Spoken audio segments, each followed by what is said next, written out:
Vile unavyojua watoto wengi sana hawana namna. Mimi ningependelea watoto wasome. I'm here to stress on education. At the same time, let us actually do any kind of sport that we are doing. Sport speaks the best language to everybody. Tunataka tutafute talents. Zile raw talents kutoka kule nyumbani mashinani mahali tuko leo. Hizi mbio za chepsaita like all other sports zinaleta watu pamoja. We want to use this event to uplift the lives of the community. Anafurahia hii mchezo sana. Hata sikaange naambianga watu tuende chepsaita. Wanafunzi wakimbie ili wakuze talanta ya mbio ama kuhimiza tena elimu. This is the place to be. Hapa ndipo mahali wanastahili kuwa tarehe 7. Wale watoto walikimbia last year, wamekimbia mpaka wamefuka mipaka zetu za Kenya.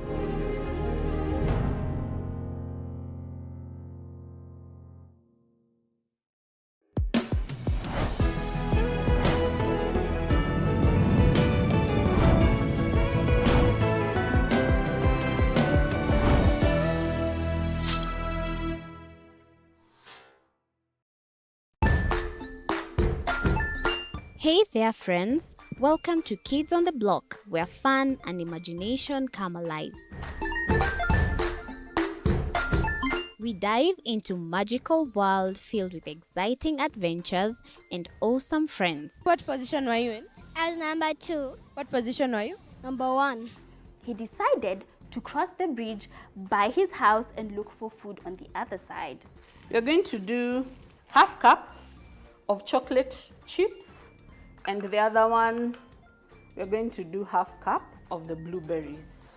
So, grab your imagination hats and get ready to explore with us. Join us every Saturday at 9 a.m. for new friends, amazing stories, and tons of laughter.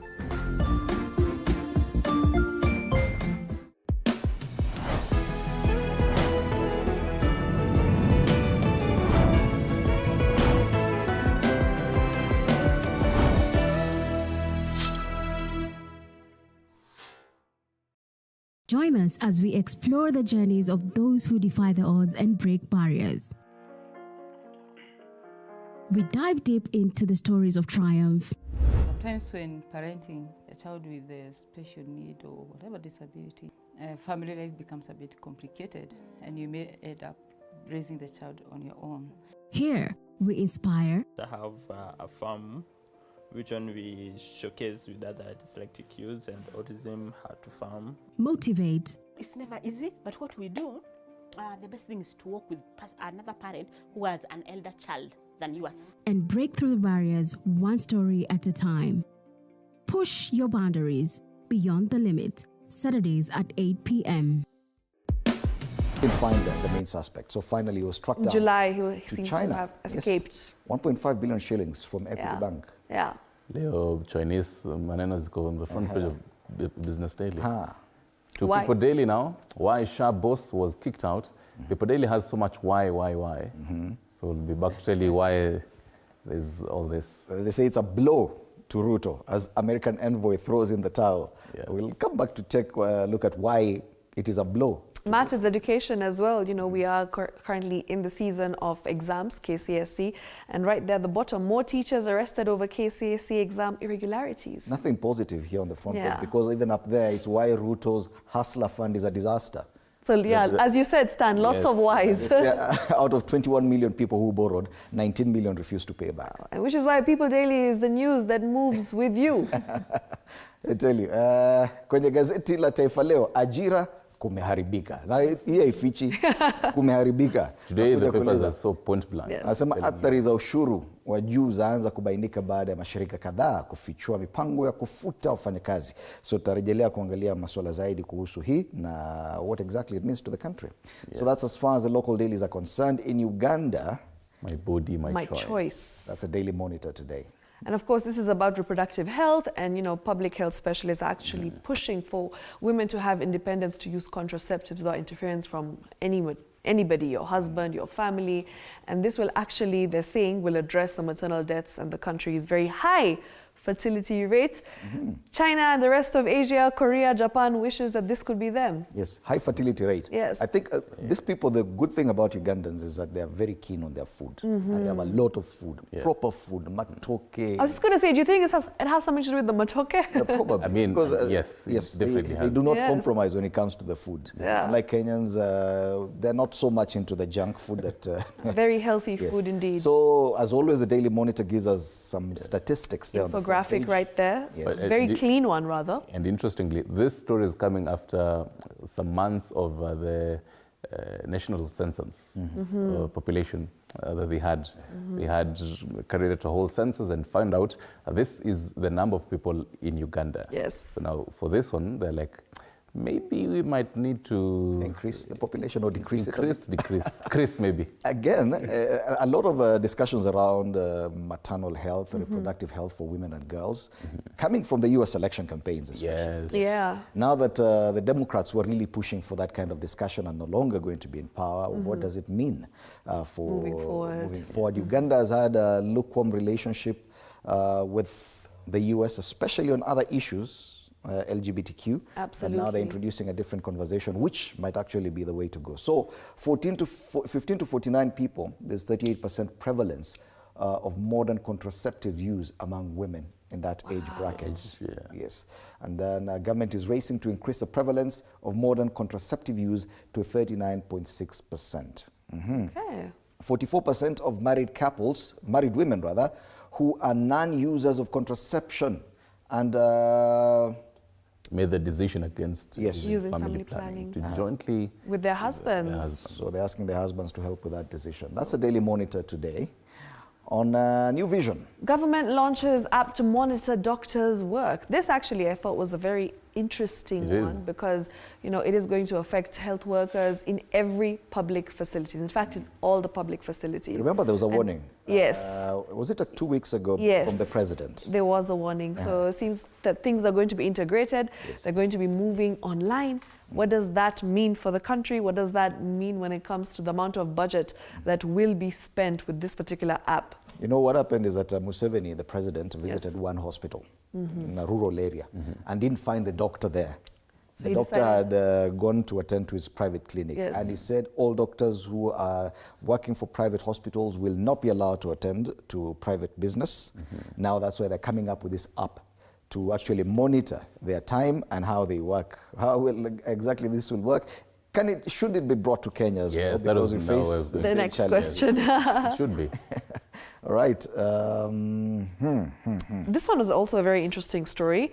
Huawei to train Ugandans in artificial intelligence. AI is taking over the world, and seems like Uganda does not want to be left behind. Yes. So even when as it comes also to digital intelligence. Yes, sorry. Even as you also plan to cross over to Tanzania. Yes. Realize that the story of kidnapping is similar to Kenya, Uganda, and Tanzania. The police arrest one over kidnap. Yes, but you see here, it's a positive story because they say a joint security team yesterday afternoon rescued Mohammed Ali, a 40-year-old Egyptian diplomat, from kidnappers in Buloba, Wakiso district. There was no casualty. How many times have you heard of police rescuing someone from kidnapping, either in Kenya or even Tanzania? In Kenya, wanasema hata sisi. Hata sio sisi, hata tujui wameenda. Another worrying highlight here on the front page of the New Vision in Uganda is on the HIV death rate, which is now worrying experts. You remember, and we always say that you might find matters to do with HIV, and the ribbon is here. As we head closer to World AIDS Day,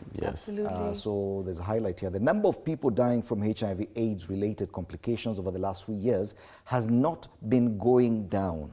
Fred, remember just a few days ago, actually, that this was appearing on the dailies here in Kenya, where they said that most of the age bracket in which that people are contracting HIV/AIDS here in Kenya for men is higher and for women is much lower. So for men it's 40 plus and for women it's between 25 and below.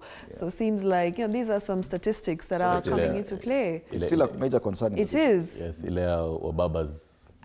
Absolutely. And the young girls. Yes. Gen Zs. Right. So that's as far as the Ugandan highlights are concerned. Crossover to Tanzania. And Shiksha, you want to try this one? Tukio la utekaji Dar laacha maswali tele. Yes. Mashuhuda wasimulia hatua kwa hatua waliyoyaona. Kuyasikia eneo la tukio hadi mfanyabiashara Tarimo alivyojinasua trafiki atajwa. Polisi anza uchunguzi. What they do here, they usually give you like all the details. That's all you need to know. This, you already know this full story. You know, it's like in a trailer, in movies sometimes. The trailer has everything, you don't need to watch the movie. So you were talking about this issue of abductions. Yes. So it is a big headline in Tanzania. In Tanzania now.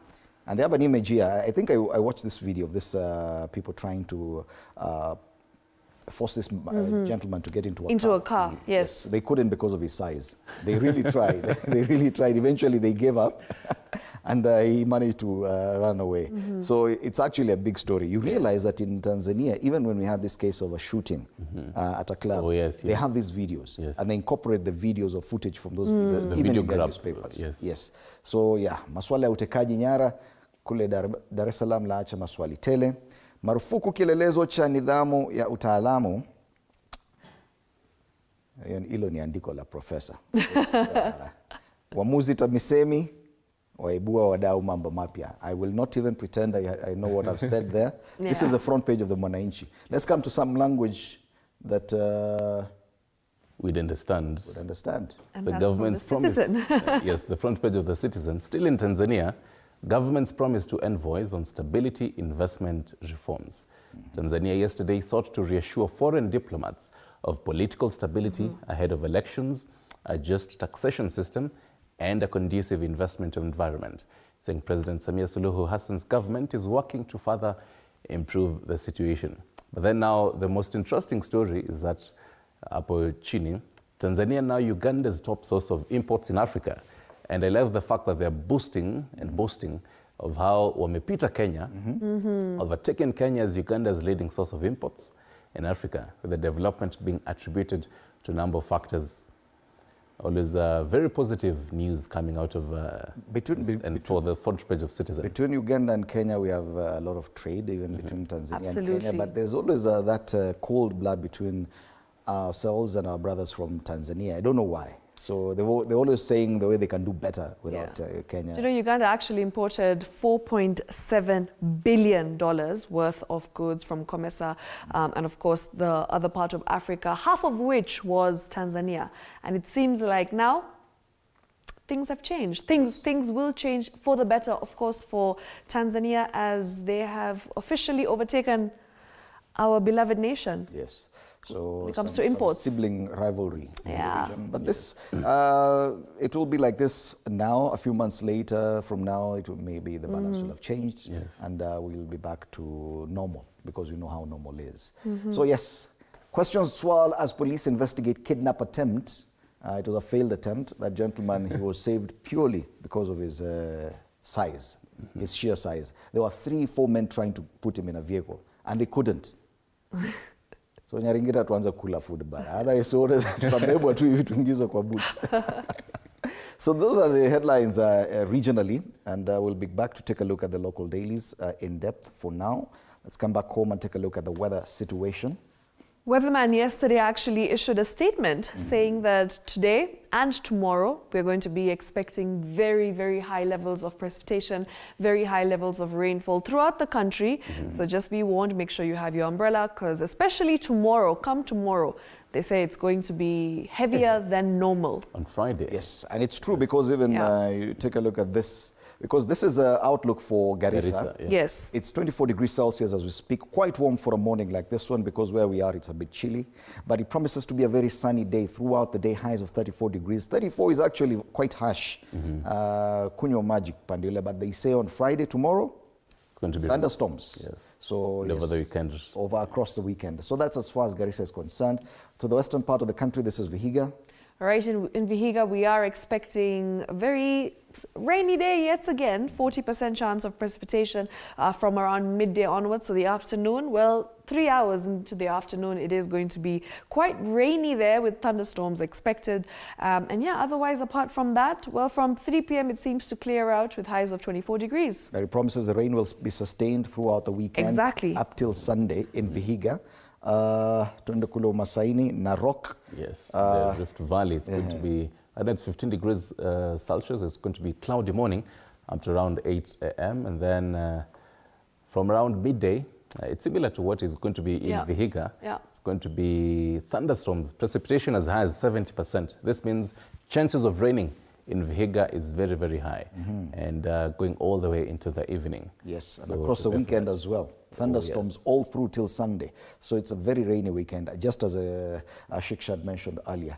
And as far as weather is concerned, mojue iko mvua. Tuangalie kama Kwale kule coast, kule pwani kutakuwa na mvua. Yep, but well, 50% chance of raining in mid-morning from 11 to 12 to midday. It's the same story across the country. Same story across the country. So seems like highs of 31 expected. Still holiday weather, but yeah, it is going to be a rainy one. Unachomwa na jua alafu unamshewa kidogo unasikia poa. But on Friday and Saturday, Sunday, Monday, up till Monday, very cloudy, rain, thunderstorms. And next week as well. All the way from Wednesday up to Sunday. Is this really holiday weather? Not exactly. But we are in our period of short rain, so yes, that is as far as Kwale is concerned. Let's come back home and take a look at the city weather. All right, seems to be a pleasant day up until 3 p.m. That's when we are going to be seeing an almost 80% chance of rain. As from 4 p.m. onwards. It will definitely rain. It will rain. Like yesterday, because I remember us saying it's going to be raining in the evening. Yeah. Well, I didn't feel any because I was sleeping at the time. But I hear it was raining cats and dogs, particularly in the central business district. So if you're listening to us this morning, anza kujitayarisha. Relieve us. So here's the advisory. Leave the house. And it actually will sustain throughout the weekend. So kama uko na harusi on Saturday, kuna mvua inakuja. Sunday, harusi za Friday, iko mvua. So wale wamepanga weddings for this weekend. Unfortunately, it will be a rainy one. This is actually from the Kenya Meteorological Department. It says heavy rain alert. Residents in all the mentioned areas are advised to be on the lookout for potential flash floods.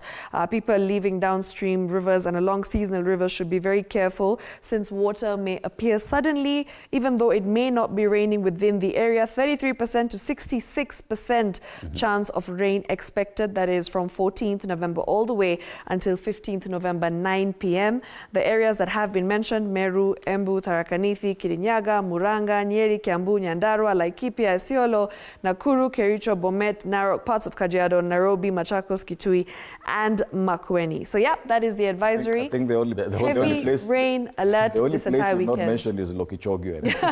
But look at this. This is Nairobi.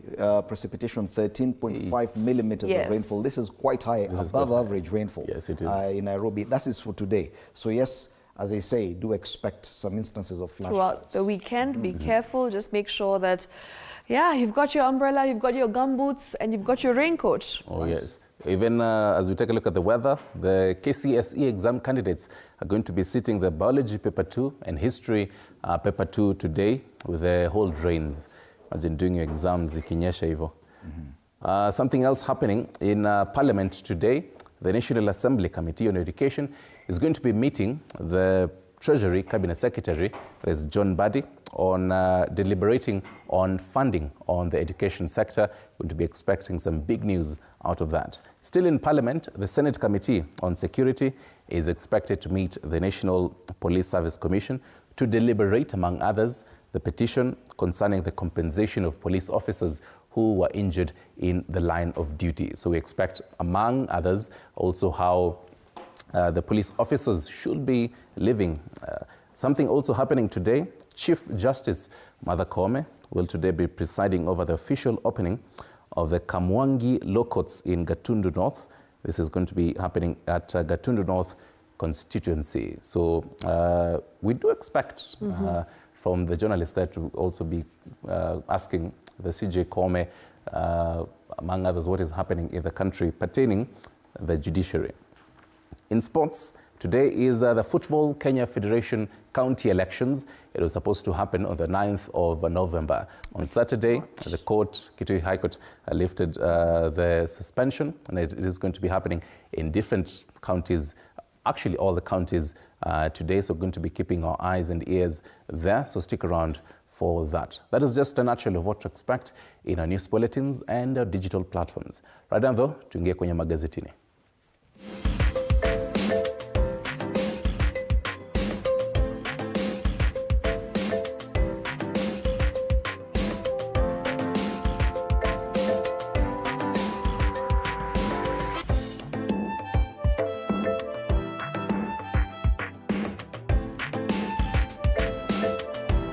right, and we start off with the Star. Purge looms in Bunge as ODM demands slots. At least 10 committees in Bunge to be affected in political deal. And we said ODM will definitely come back to demand its pound of flesh. Former DP Rigathi Gachagwa's ally Gathoni wa Mushomba is among those to be kicked out in far-reaching changes. You can read more about that on pages 4 and 5 of this daily paper. Education CS calls for stiff penalty, that is as far as cheating in exams is happening, even as the KCSE exam continues. They also make mention, of course, of the resignation of the US ambassador to Kenya, Meg Whitman, and what this will mean to Kenya. The other big story given prominence on this front page is SHA, the SHA board, expected to shuffle top managers. So as Kenyans continue to lament about the slowed transition from NHIF, well, the whip has been cracked. The CEO was suspended. Now top managers to be reshuffled. That's the start this morning.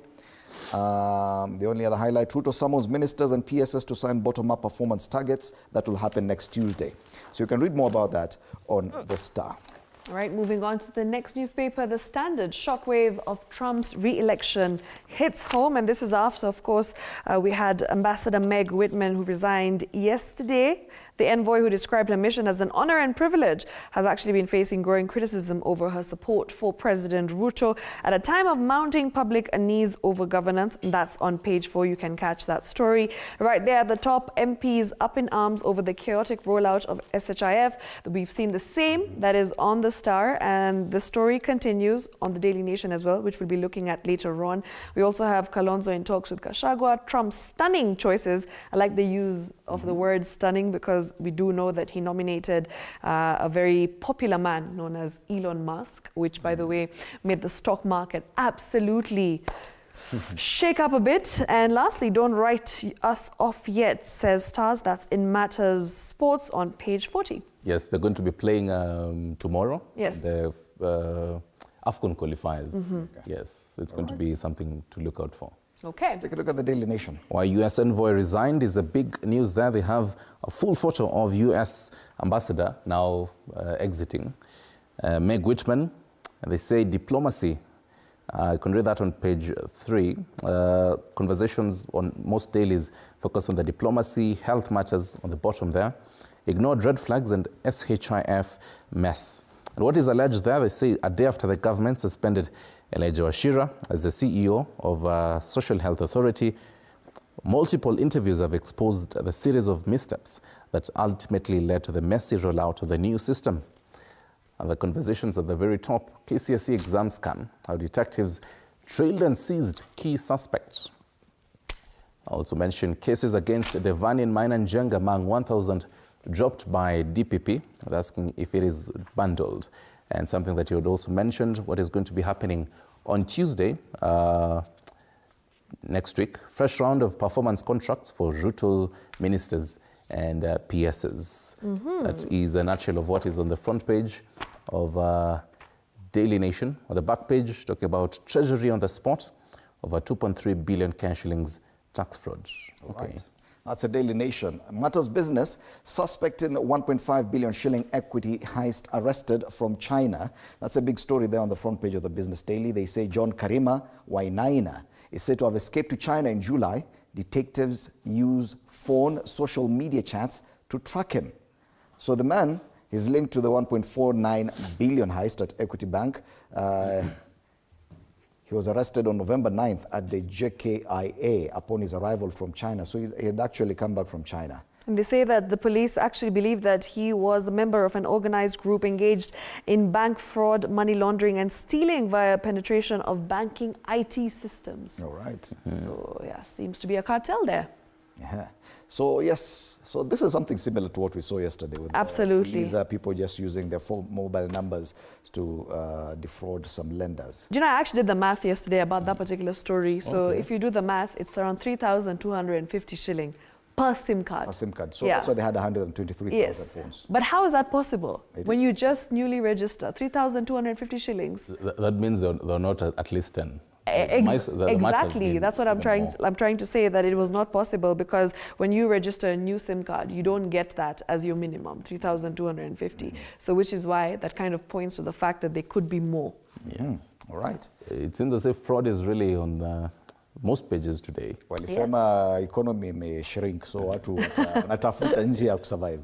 Hata hapo chini ya Business Daily, talking about KRA raids Chinese cigarette marketers and tax fraud probe. Yeah, so matters fraud actually becoming more and more prominent locally. That's as far as the Business Daily is concerned. People Daily, why SHA boss was kicked out. So yes, you do realize the two main stories today is about Meg Whitman's resignation and the social health insurance fraud. Yes. So why SHA boss was kicked out, it was there on the front page of one of the editions of the Star yesterday. So CEO Wachira is said to have paid 1.5 billion shillings to well-connected insurance companies, underline well-connected, instead of remitting directly to hospitals as ordered by the board. So kuna vile mambo haikuenda sawa sawa. Elijah Wachira pale, picha yake iko pale kwenye ukurasa wa mbele wa People Daily. Ajira kumeharibika.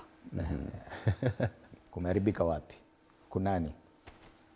Hatua ya kampuni kubwa za humu nchini kutangaza mpango wa kufuta mamia ya wafanyakazi imezidi kufichua hali duni ya kiuchumi inayokumba maelfu ya biashara kutokana na kupanda kwa ushuru na mauzi kushuka. Habari kamili.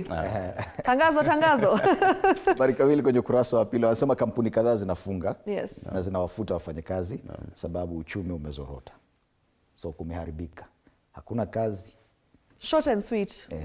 Kumeharibika. And yet last week one of the dailies was telling us why the worst is behind us. Yes, the worst is behind us. Yet kumeharibika. That we should be having some money in our pockets. But Gazeti la Taifa Leo. Sasa tuangazie karakacha pale mwisho, tukianzia na gazeti la Daily Nation. So the Daily Nation has decided to go with a burning charcoal. Yep. Which is a staircase and the main platform that's holding this podium, where some MPs are hoping to go address the mountain on the other side. So these are MPs, Mount Kenya MPs, who have to walk on hot coal. Mambo ni moto kule. Ukienda kujaribu kuongea kuzungumzia wale watu wanakuambia si waliambiwa wasiguze. Wasiguze. Sasa wakaguza. Waliona. Sasa kuna Bible verse inauliza, can a man walk on hot coal without being scorched? Hey. You've never heard of that? Imperative question. Ama utasema ni sababu ni Bible ni mzee. Which book is it? I'll find out and I'll tell you. Okay. It's a question, can a man walk on hot coal without being scorched, without his feet being scorched? So MPs in Mount Kenya are unable to address anyone there. My next stop, there's a map right there. Is the People Daily. And I love the fact that they've added Gen Zs there, because this was also similar to what we saw yesterday, right? Where the focus was being diverted from the Wazae to Gen Zs. It seems like it is a similar situation right here. So that is our the former deputy president. Yes. And his plan going forward. This is a map. It includes travel to independent candidates, probably. They'll try and lure them. Martha Karua, Gen Zs, Kanu, Kalonzo, okay, fine, that was obvious. Kalonzo has always been there. So yes, so this is the plan. So if I told he can get all this on his side, probably he stands a good chance of making a big comeback, just like the one and only US President Donald Trump. Right. And wrap it up with the traffic. These are just some of the conversations we'll be having with our panelists after the break. Do stand by for that. Meg Whitman resigns, the issues to do with SHA, SHIF, and a lot more. All right. Later on? Later on we get into fitness. We also have World Diabetes Day, actually, and this year's theme is Breaking Barriers, Bridging Gaps, as we celebrate World Diabetes Day. So that's going to be happening from 8 a.m. onwards. All right. Well, I'm informed we don't have enough time to take a look at traffic, so we might do that later on. But do expect some traffic because of the rainy season. Yes. You're watching Morning Cafe.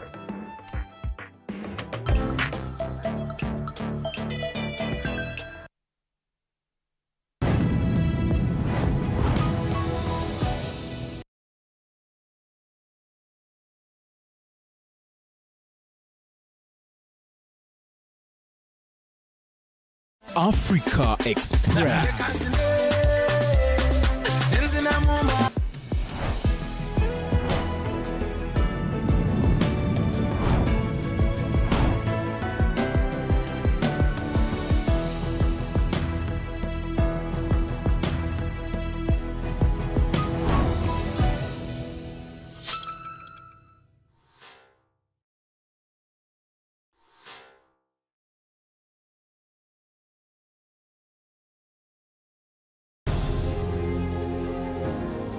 Vile unavyojua watoto wengi sana hawana namna. Mimi ningependelea watoto wasome. I'm here to stress on education. At the same time, let us actually do any kind of sport that we are doing. Sport speaks the best language to everybody. Tunataka tutafute talents, zile raw talents kutoka kule nyumbani mashinani mahali tuko leo. Hizi mbio za Chepsaita, like all other sports, zinaleta watu pamoja. We want to use this event to uplift the lives of the community. Anafurahia hii mchezo sana. Hata sikaange naambianga watu tuende Chepsaita. Wanafunzi wakimbie ili wakuze talanta ya mbio ama kuhimiza tena elimu. This is the place to be. Hapa ndipo mahali wanastahili kuwa tarehe 7. Wale watoto walikimbia last year wamekimbia mpaka wamefuka mipaka zetu za Kenya.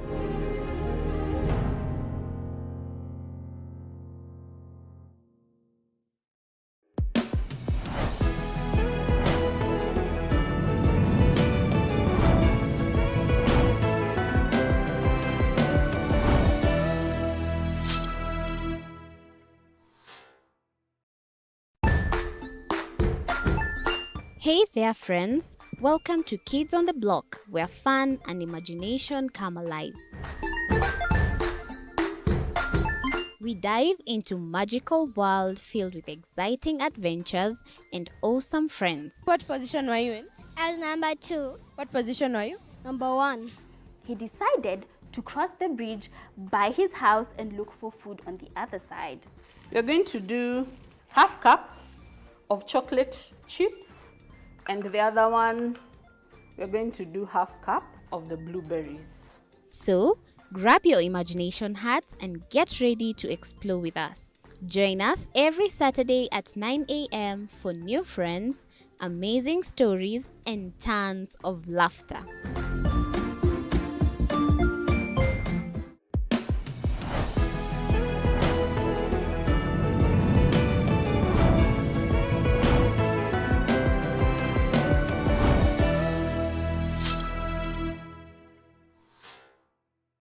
Join us as we explore the journeys of those who defy the odds and break barriers. We dive deep into the stories of triumph. Sometimes when parenting a child with a special need or whatever disability, family life becomes a bit complicated and you may end up raising the child on your own. Here, we inspire. I have a farm which one we showcase with other dyslexic youths and autism how to farm. Motivate. It's never easy, but what we do, the best thing is to work with another parent who has an elder child than yours. And break through the barriers one story at a time. Push your boundaries beyond the limit. Saturdays at 8 p.m.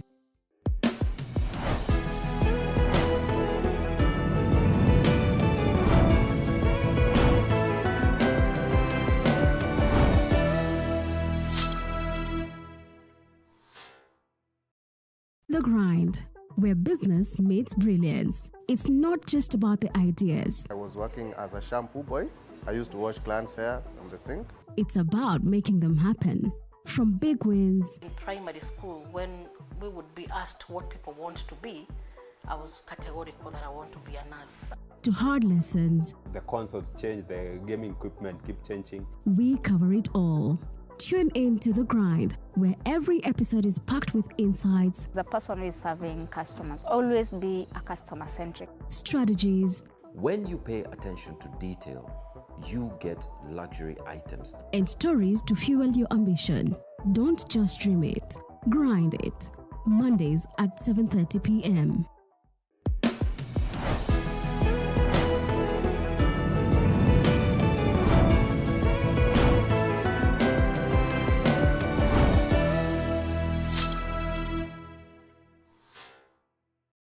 Jiunge nasi tunapoangazia safari za viongozi bora.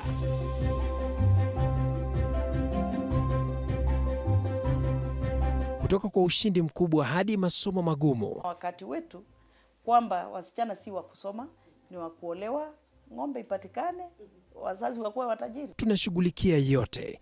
I wish I were a better investor. My parents taught me how to look for things for myself.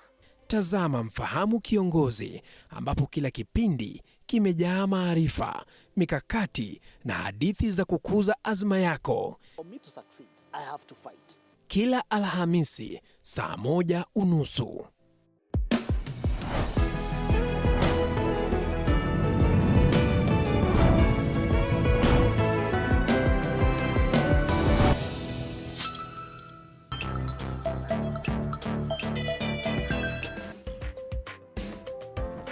All right, good morning once again. You are on TV47. This is the Morning Cafe, State of the Nation. My name is Fred Indemuli. We want to take a look at the big headlines this morning. And of course, the biggest headline on all the dailies. Why U.S. envoy resigned is a big headline on the front page of the Daily Nation. It is there on the front page of the Standard as well. Shockwave of Trump's re-election hits home. As with a picture there of Meg Whitman, the U.S. ambassador to Kenya. It's also there on the front page of the Star.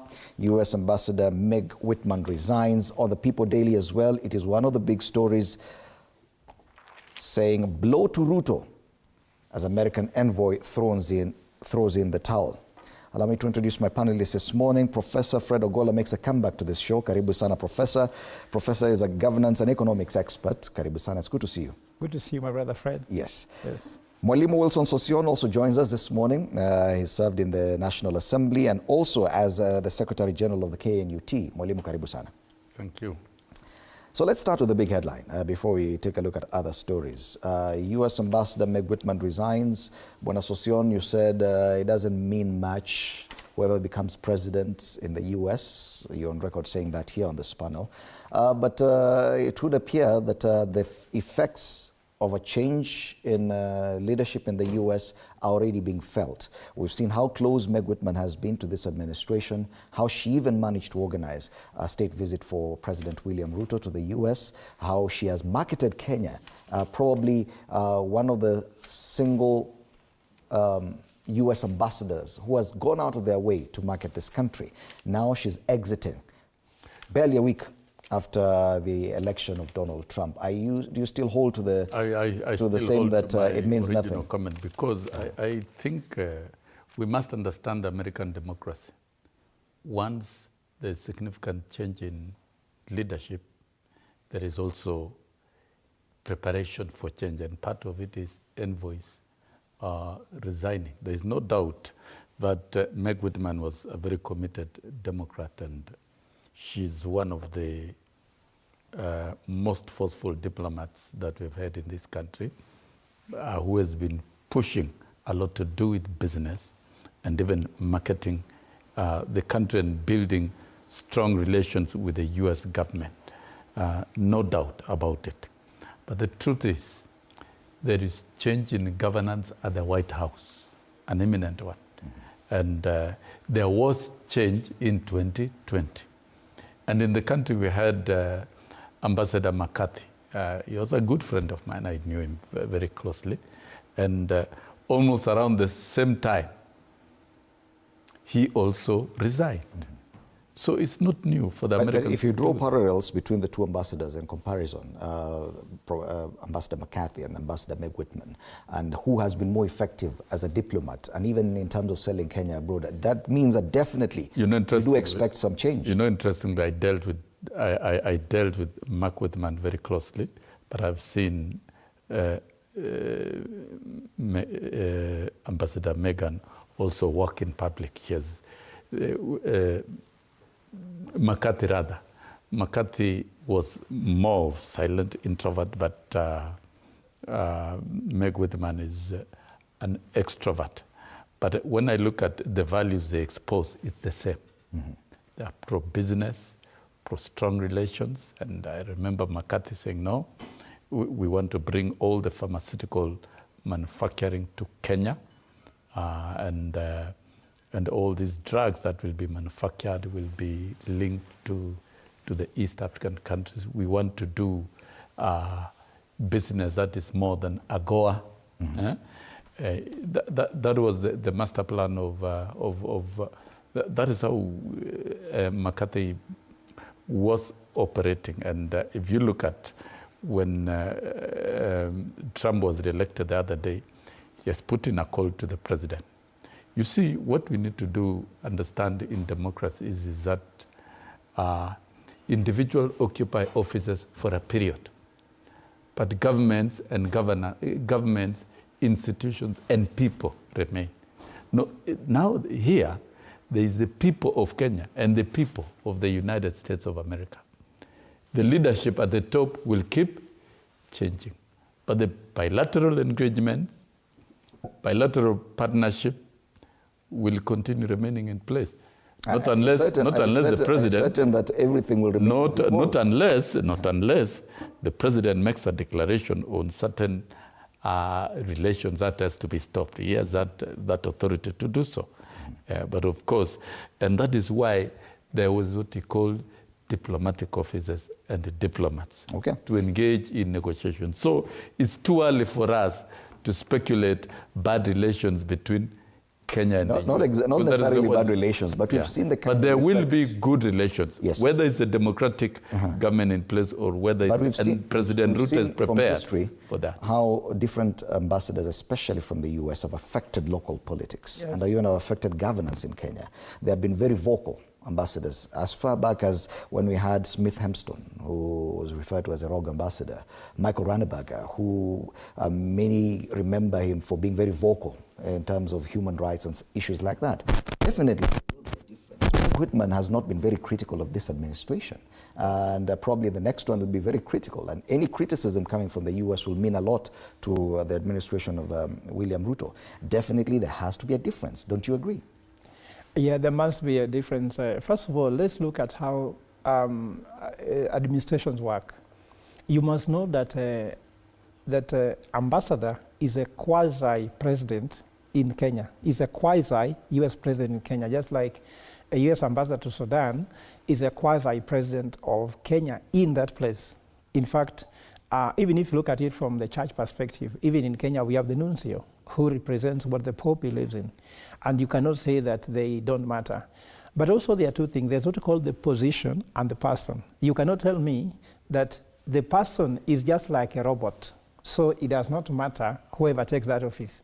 Like Fred, you're an anchor of TV47. And there's a way you have championed the discussion here, different from somebody else. But the policy is the same. The basics are the same, but you cannot ever take away a talent from somebody. First of all, who is Meg Whitman? This lady was the CEO of HP Global. She cannot be compared with McCarthy. McCarthy has not reached that level of corporate standing. So you talk about business acumen, she had more. In fact, before she came to Kenya, she was one of my best ways to talk about women in leadership, because very few women made it right there. And she made it at the top. To become the CEO of HP is not a mean achievement. In fact, people have been thinking that the position of being ambassador to the US in Kenya is a bigger position, but I can tell you, becoming the CEO of HP, if you look at the portfolio she managed at HP globally, is much bigger than the portfolio of Kenya. At the same time, another argument can be that governments do not just work in personalities, they work on policy. So what is the US policy under Joe Biden and what's the US policy under Trump? Remember, Republicans have different ideology. For example, taxation. The Republicans believe that you should always tax the middle class, the working class, and give tax breaks to the corporates. Now that Republican president coming to office, this corporate tax we are paying, if that policy is to be there, don't you think the advice could be, okay, tax the masses, give tax breaks to companies, and then the economy can grow? Democrats on the opposite side believes that give tax breaks to the middle class, the working class, the poor working class, but tax highly the corporate, because they believe they make obscene profits. They actually believe they make sinful profits. And for that matter, those policies are totally different. But another thing you have to understand about Meg Whitman, without just trying to put her as if it is just a one pigeonhole, do you know that if you are a president, Fred, and you have, let's say, 197 ambassadors, because that's actually the approximate number the US has.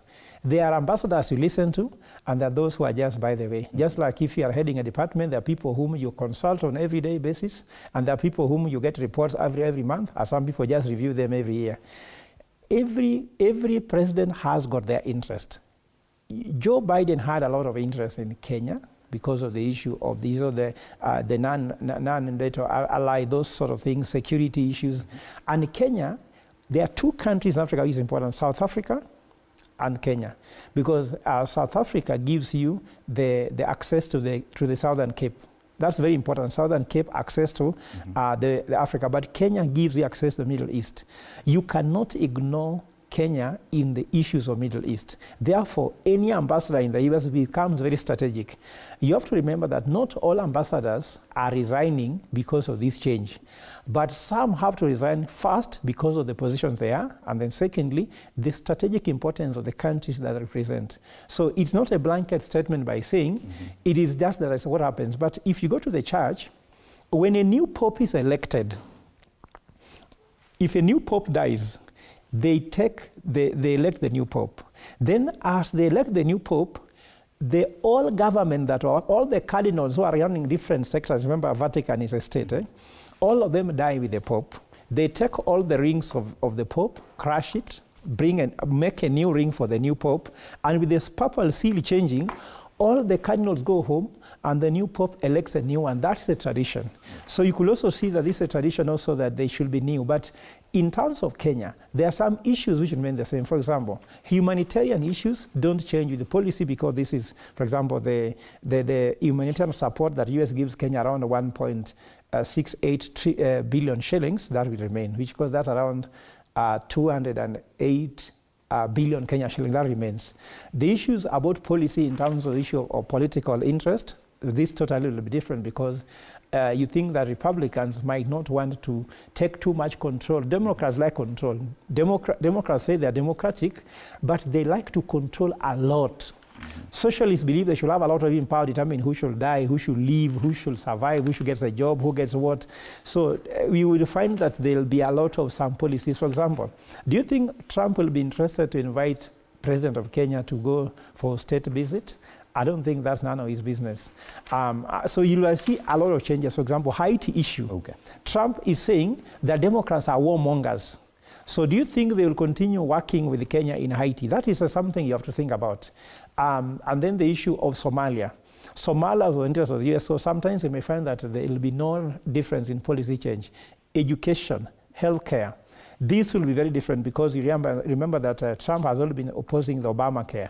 So all these things of interfering too much with how corporate works, capitalistic thinking, will also change. So you cannot just throw a blanket and say it is the same. It's not the same. Actually, the People Daily says it's a blow to Ruto as American envoy throws in the towel. And we'll be back to ask Bwana Sosion if is it really a blow to Ruto. But before that, one of our reporters, the TV47 newsroom, filed a story on this same issue. Let's watch that story. Sitting at the table will be Clinton White. For 2 years, 3 months, and 9 days, Margaret Cushing Whitman, famously known as Meg Whitman, has served as ambassador of the United States of America to Kenya. Body, Prime Cabinet Secretary. A tenure that has earned her accolades, friends and foes in equal measure. Her resignation coming after Donald Trump's win of the recently concluded U.S. elections. Meg Whitman was confirmed in a unanimous vote by the U.S. Senate as the 18th ambassador of the United States to Kenya on the 14th of July 2022. She presented her credentials to retired President Uhuru Kenyatta on the 5th of August 2022. Her entry into Kenya and her visible presence at the Bomas of Kenya at the height of the 2022 general elections attracted criticism from different quarters. In her resignation, Meg said she is proud of leading a people-centered agenda that saves lives, increases security, and creates economic opportunities for Kenyans and Americans. She also took pride in the fact that the United States elevated Kenya as its first major non-NATO ally in sub-Saharan Africa. This, she says, reflected the importance the two countries place on standing shoulder to shoulder to protect their shared democratic values and enhance security. She was also quick to highlight that the embassy also responded to the skyrocketing demand for the consular services, reducing wait times for non-immigrant visa appointments from more than 2 years to about 2 months. Further adding that like all U.S. ambassadors, she serves at the request of the president. The American people have spoken and a new president will be inaugurated in January. Chargé d'affaires Mark Dillard will take up the helm of the U.S. Embassy in Kenya, awaiting the new appointee. A career entrepreneur with significant experience leading business organizations, Meg Whitman has resigned at the age of 68 years. George Maringa, TV47, Nairobi. A story by George Maringa is what we're talking about right now. And I'm looking at the story on People Daily talking about it being a blow to President William Ruto.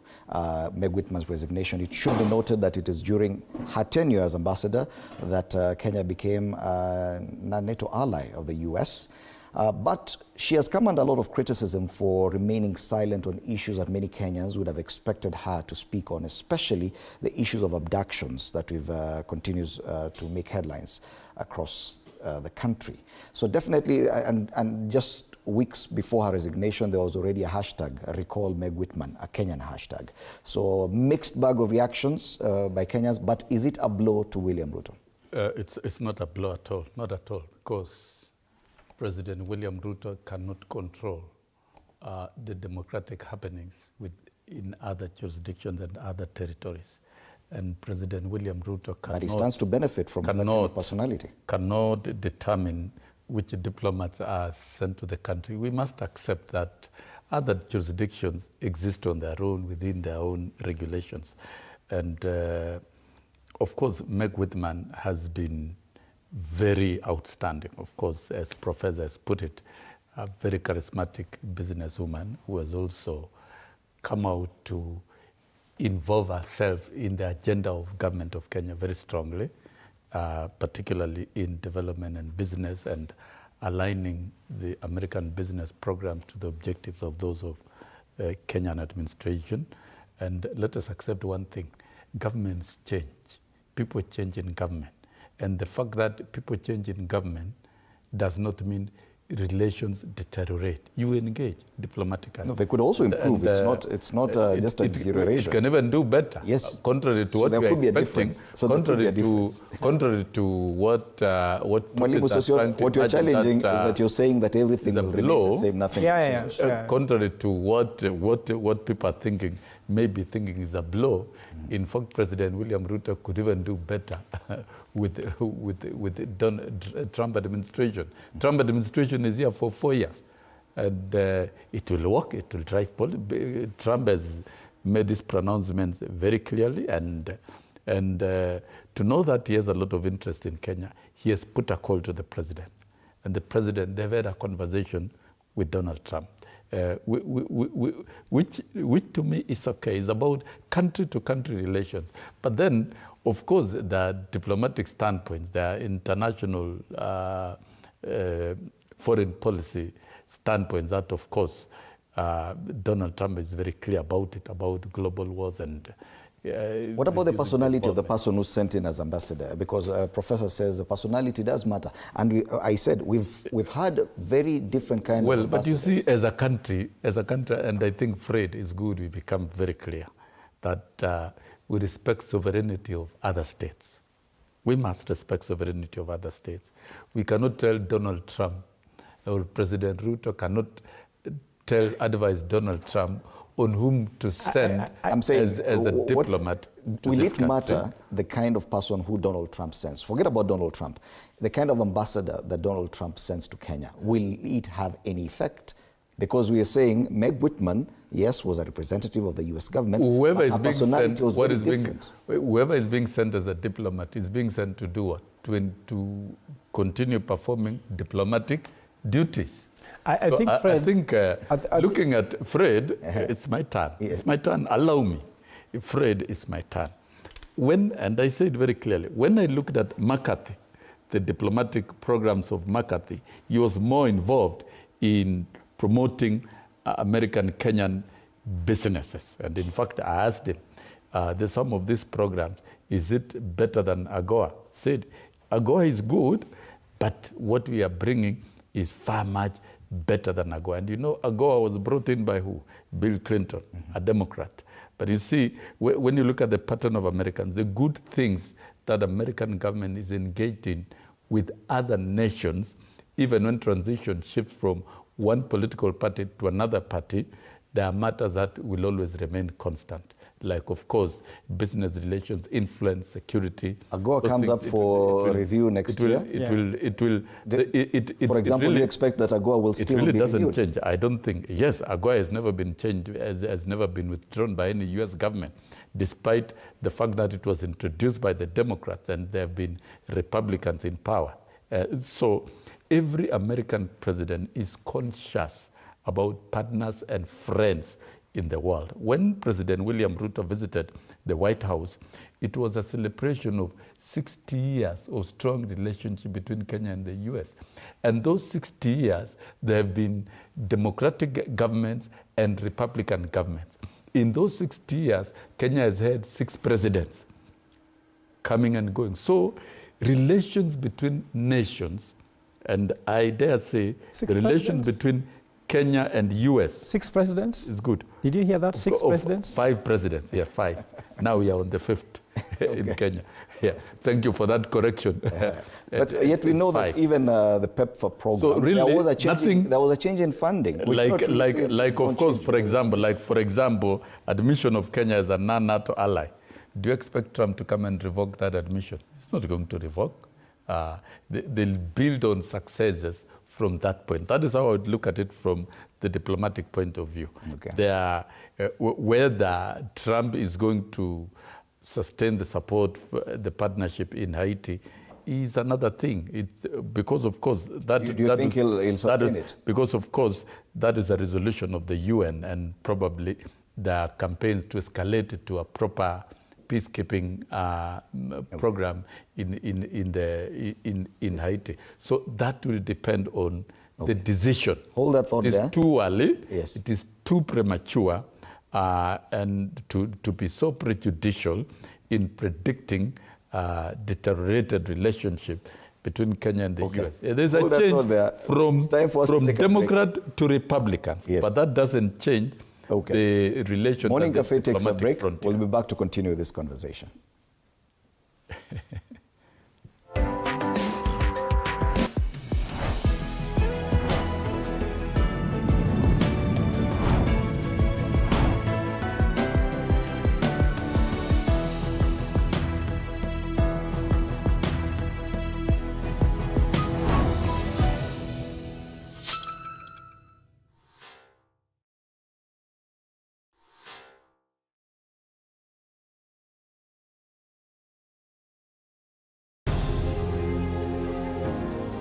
Vile unavyojua watoto wengi sana hawana namna.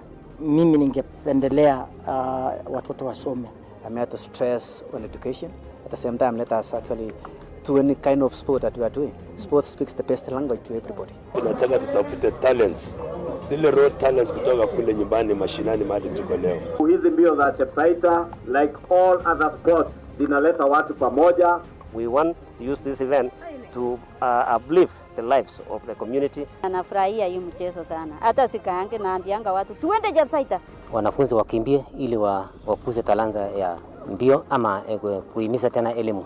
This is the place to be. Hapa ndipo mahali wanastahili kuwa tarehe 7. Wale watoto walikimbia last year, wamekimbia mpaka wamefuka mipaka zetu za Kenya.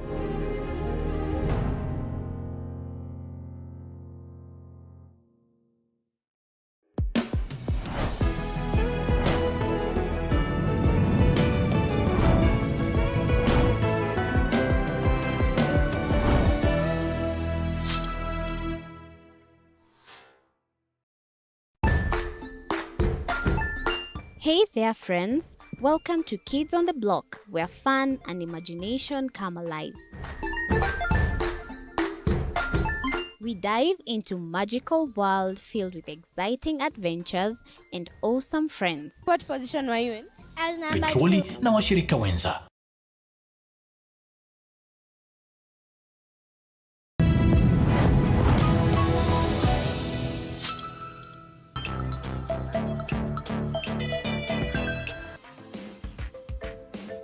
welcome back. We continue with this conversation here with Wilson Sossion and Professor Fred Ogola, and we're just finalizing on the big headline today in the dailies, and that's a resignation of Ambassador Meg Whitman of the US.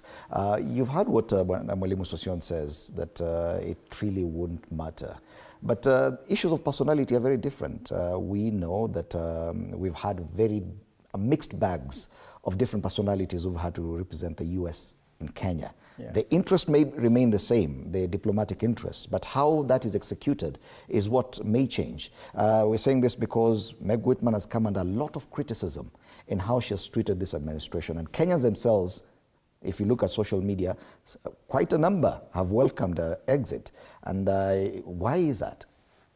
The point is just that there was a belief that Meg Whitman had a lot of influence in the election of President William Ruto. I was in Bomas, she was there. I don't know what a US ambassador was doing in Bomas.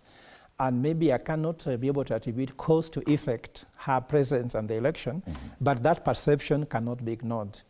Then at the same time, her position on different policies that are, for example, how she was able to, remember the swearing-in ceremony. There was a lot of American presence there. You see Bill Gates was there. There were some key American businesses there. Then you hear the UPI, this Maisha number. It's been taken to be a US driven.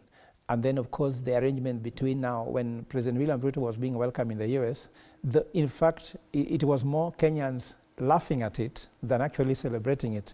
If at all he talks about celebration, maybe celebrations were done by only those in government, but people are questioning so many things. For example, remember the issue of the aircraft, the Dubai. So there were a lot of issues there that were actually shadowed what was supposed to be seen as a thing. And you remember Meg Whitman was all in this together. And also remember the Gen Z revolution.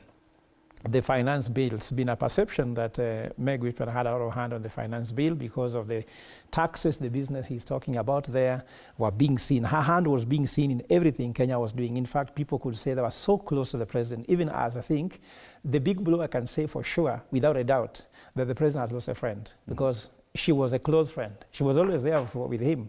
He appeared in forums that not any other person appeared. In fact, remember, even it made Raila Odinga said, Raila said a certain word that was like, please get out of Kenyan affairs. Why did Raila Odinga say that? Then Gachagua came in and said, if you cannot even fire your own chief, can you fire an ambassador? So we cannot ignore these things. These are facts, and facts are stubborn because you cannot just throw them away. So these are true things. But let me say the following. I can almost guarantee that there will be a lot of changes in the policy with the next governor, the next ambassador, and the next President Donald Trump. Donald Trump has appointed Elon Musk to be in charge of Efficiency Commission. And Trump has said there are a lot of wastages in the government of the US, and he wants this commission to advise him on how to kill those wastages. So in Kenya, was there any wastages spilling over to Kenya through Meg Whitman? If there was, that's going to be cut. Remember that the issue of war, Donald Trump has been very, very clear that they should work according to American interests. The American taxes should work for Americans, and all these other things should only work if at all there's an area where the Kenyan interest and the American interests are also aligned. So I'm also guessing that that will happen. Then all of us will see clearly what is Donald Trump's policy change depending on the person he is going to appoint. If she or he is going to be somebody who is more of a businessman or woman like Meg Whitman, then we can say maybe there's no change because actually Trump wants to do business with Kenya. But maybe if you appoint a diplomat who has been known to keep some sort of, let's say, administrative independence, and the rest will work. But also remember, when in the run-up to 2017 election, this guy, John Kerry, came here as the US Secretary of State, and there's something he said, that America will not interfere with the Kenyan election. The statement we read as experts in governance was that Americans know who will win the election.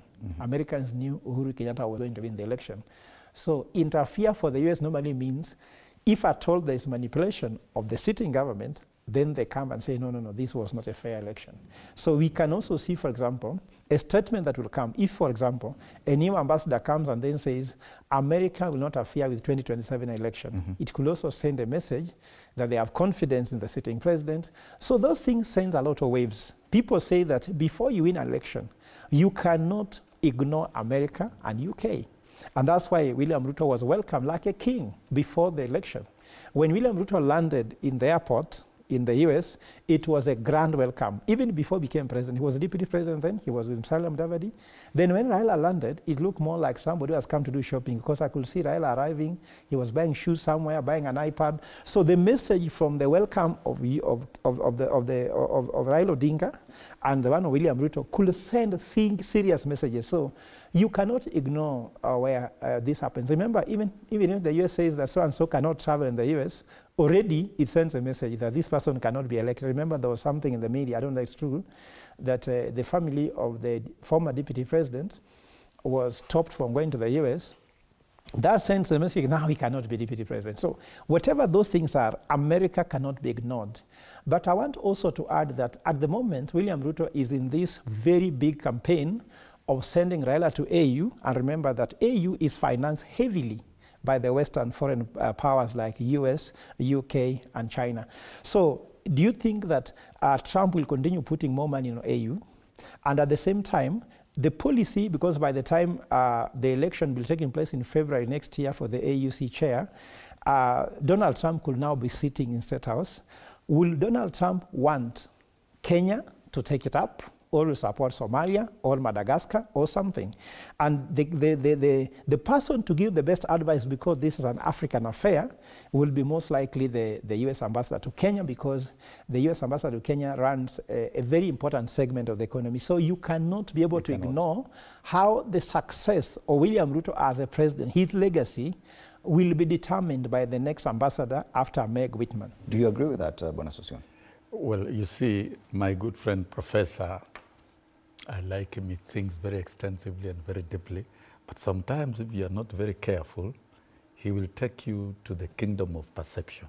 You see, if you operate within the world of perceptions, it just becomes mere But let me correct Fred, perception is reality, because if you perceive me to be rude, it is what it is. Perception is reality. That is my general, which I agree with, perception is reality. General comment, because if you come down, say, to Bomas, Meg Whitman arrived in the country around August, close to elections. She actually came to Bomas. She didn't come alone. She came with all the foreign missions. They were all seated at Bomas. Why? Part of their duty is to ensure that the democratic processes of the country are also being conducted in a professional manner. Some of us in the country still have hangovers, and they don't believe that elections were conducted credibly. They believe that the US assisted to rig election. And that is where some of us are lost. Let me tell you, the US will never do anything about elections and sovereignty over people. And Meg Whitman did nothing about the elections. That cannot be people of substantiated. Kenya voted and elected William Ruto democratically. And when William Ruto was pronounced by the IEBC, IEBC is not a US body, it's a Kenyan body. It behoves any international body and any reasonable democratic thinking country to recognize. That was done. And upon recognition, you engage. And in engaging, I agree, Meg Whitman with the president have been so close because of the American ties and Kenyan ties and the interest of the people of the two countries. That does not mean even President William Ruto was wishing that Meg Whitman could stay here forever. He is a Democrat, and he knew the elections in the US could bring in the Republicans. And when there is change of guard, there will be a new diplomat. And that diplomat will be engaged by the government of Kenya. Then I guess we'll have to wait and see if at all there will be a difference. So really, I still maintain it is wrong to try and predict times of bad diplomatic relations between Kenya and the US. And I dare say on this show, knowing the government and knowing the president and knowing the diplomatic policies of Kenya Kwanza administration, that President William Ruto's administration and Donald Trump's administration will engage in... And allow me to correct that, because we did not say that there will be bad relations between Kenya and the US. We just said I'm summarizing. Let me just summarize. Let me just summarize. Blow is the words of those speculators. Yes. To Ruto, not to the US-Kenya relations. No, it's wrong. That is a wrong statement, obviously. Okay. Knowing the president being a Democrat, is ready to work with anybody. Okay. And he will work with the new diplomat, he will work with Donald Trump. All right. And as far as possible, Fred, I don't want us to dwell on that in terms of bilateral relations. Just 30 seconds. Yeah. In fact, there is a high suspicion, because the election of the US is funded, that there must have been some Kenyan funding of the US election.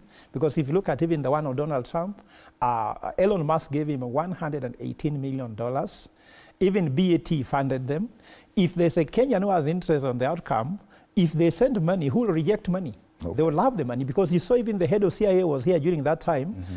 I suspect that if William Ruto was that close to Meg Whitman, and Meg Whitman being one of the businessmen who are behind the election of Joe Biden, why not Joe Biden tell William Ruto, you give me some little money, I also no, give those are now cheap I speculation. can win the election.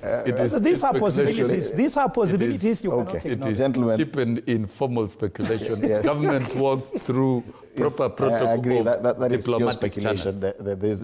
Diplomatic channels. Let's move on to another big discussion back home. Now, away from issues to do with the diplomacy and relations between the US and Kenya and the resignation of Meg Whitman, is to do with the health matters back home. And this is, I'm just looking at the front pages. It is there on the front page of the People Daily as a big headline, why SHA boss was kicked out. It is there on the front page of the Daily Nation, different angle, ignored red flags and SHIF mess. It is also there on the front page of the Star, SHA board expected to shuffle top managers. And on the Standard, MPs up in arms over the chaotic rollout of SHIF, meaning that this is a big discussion. It cuts across all the dailies. We've seen this discussion build up over the past month. We're heading to the second, I think it's been a month and a half now since the rollout of the SHA. Prof, what is so wrong with this transition? Because on paper, SHA and SHIF sound like the perfect deal, but it would appear that something somewhere is failing. The government and people who have been talking about the positives of SHAs, they had not anticipated that by mid-November, the CEO of the SHA would be suspended, that the board would be looking to shuffle top managers. That in itself speaks to a failure in the structures within SHA and SHIF. So, Fred, it is so unfortunate. First of all, even before I go, just to tell you why I'm feeling so painful. First of all, I have to disclose that on this set, I once said I was fired from Strathmore, and on this set, again, I have to tell you I've been appointed as the DVC of Zim, which is a health science university. Congratulations. And that's why you see me, I don't want to talk too much politics, because now I move into leadership, I ignore the issue of activism. So, do you know that when you do your research, which I've done a lot, because I'm going to head up a university which is concerned about healthcare, India earns 27.9 billion shillings from exporting pharmaceuticals. And from health tourism, the figure is $7.8 billion. Even 27.9 billion is dollars. And from exporting pharmaceuticals. And India, pharmaceuticals and vaccines. You remember there's a time when the president was very passionate about manufacturing vaccines. I'm sure, Sosion, you are very aware when in his agenda that we shall manufacture pharmaceuticals. That's why he was in India. Even Raila was in India to do the same research. Then secondly, that's why I went to India. Then secondly, from health tourism, India in the last 10 years earned $7.4 billion US. And the project in the next 10 years, it will reach $43.5 billion. I'm talking about potentials. So when we are playing with our healthcare system at home, or systems are not working, I'm looking at whereby we are looking at possible means to generate revenue which is foreign exchange, instead of just talking about tax this person, get money from that person. Because if we're able to streamline our systems like the way it is in India, we can easily be able to attract investors in the pharmaceutical sector, like, for example, the one we are talking about, the US manufacturers coming in. We can be able to attract researchers. Some Kenyans are doing fantastic research for companies outside there, like Johnson & Johnson. They're doing them for many big pharmaceutical companies, but they cannot work here because that capacity is lacking. And when we are having systems that cannot move seamlessly, there's a problem. And let me just talk about the issue of systems failure. Safaricom plus the consortium they put up together had put up around 104 billion shillings to set up the SHA or SHIF system for smooth transition.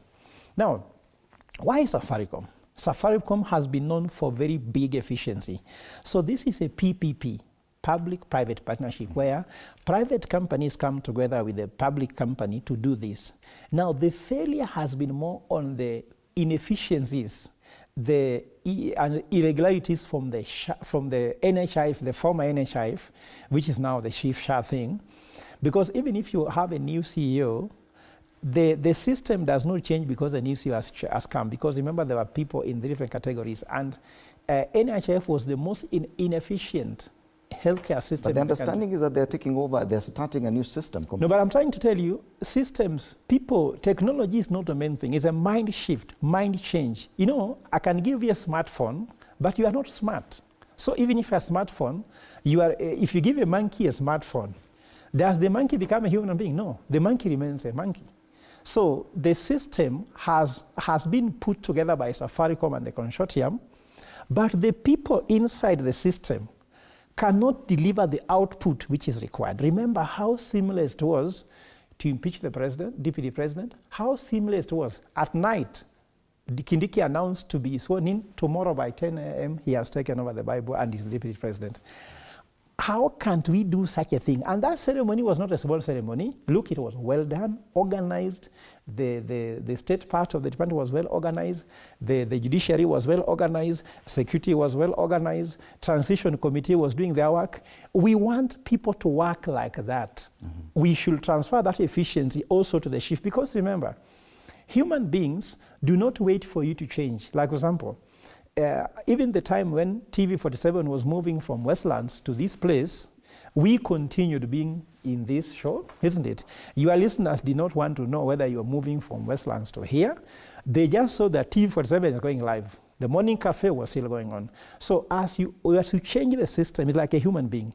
When you're operating my heart, you also have to keep my lungs working. Mm-hmm. You cannot kill one part of the body and then let that one continue. So according to me, the lack of operational or general regard for operational efficiency that was in the system. That's why the CEO is going home, plus the management, because they were stamping block. They became, let's say, fighters of change. And let me end by saying, resisting change is like holding your breath. If you succeed, you die. And I think that's what is killing this management. They wanted to resist the change, and now they go home. The understanding is that these are not people who came directly from NHIF who are managing SHA. And the talk has been that this is a very good plan on paper, that it's going to work. And the only reason why it's not working so far from when it was rolled out was because people were reluctant to register and they did not have the proper details. Yet this is a month and a half into the rollout. Now we are seeing the CEO being suspended and the board shuffling top managers. That in itself, Bwana Sosion, is indicative of a problem within the system itself as set out by those who came up with this program. You know, the healthcare industry is a fertile ground for big business. And of course, it's common fact that cartels who are profiteering from the insurance industry have occupied that space. And that accounts a lot for the inefficiencies in the defunct NHIF, and the same can still be transferred to the new shift. Their interest. I'm saying so because I've been a board member. And allow me to stop you there because NHIF. There's an issue that we need to sort out, a technical issue. But for now, as we sort it out, let's watch this story as filed by one of our reporters at TV47 on the same. On Tuesday evening, the SHA board, led by its chairman, Dr. Abdi Mohammed, and a section of officials from the Ministry of Health were held in a meeting for hours. A source has now revealed that Wachira is suspected to have messed up the transition process from NHIF to the Social Health Authority. This was done through the diversion of 1.6 billion Kenya shillings earmarked to settle debt to public health facilities, hence leading to the healthcare paralysis that was witnessed in the first month of the implementation of the Social Health Authority. It is alleged that the funds were granted to some private hospitals which were not due for payment. This loophole was experienced on account of pending bills. Wachira is also accused of sabotaging payment to the SHA providers despite availability of funds, hence putting the delivery of healthcare services at risk. It is during this crucial meeting when the board resolved to sending Wachira to a 90-day compulsory leave to pave way for investigations into his professional conduct. The letter addressed to former SHA CEO Elijah Wachira also stated, and I quote, "While on leave, you shall be entitled to all your current remuneration and benefits." The board has further appointed Robert Ingasira as acting CEO while you are on leave. Therefore, please hand over the office to him immediately. Both Ingasira and Wachira joined the defunct NHIF in the year 2023. Before joining NHIF and SHA, Elijah Wachira served as the managing director and acting CEO at the CIC Insurance Group. He also served as acting CEO, Sanlam Insurance, from the year 2012 to 2015. He was also the general manager of Madison Insurance Company from the year 2010 to 2012. Elizabeth Atieno, TV47, Nairobi. Less than 2 months after the rollout of SHA, and we already have issues about diversion of money to what they call them here, I think on the People Daily, they said well-connected insurance companies, instead of remitting directly to hospitals as ordered by the board. People have still not even transitioned to SHIF, and you're already seeing this kind of happening. If corruption cartels are resident in the financial transaction system, they cannot go out the same day. They will fight back. If you look at key pillars of Kenya Kwanza administration, or even any other government, any development pillar that undermines the operations and existence of cartels will be fought. So corruption fights back. So we are dealing with a system where we are seeing corruption fighting back. Why would, for example, some of the private hospitals, where even no treatment is conducted, why would you wire money through such entities if that is not open corruption and open theft? The rollout of UHC is for the good of the country, because we are saying we are moving from a club membership of NHIF to treating the entire country, and those who can't pay will be paid for by the state. I said here in the previous show, when these bills were signed into law last year, October, the process of transitioning should have been concluded within 1 year. And probably NHIF should have concluded registering Kenyans. And I looked at the challenges that we're experiencing at the moment is work that was not done, which ought to have been done. Mm-hmm.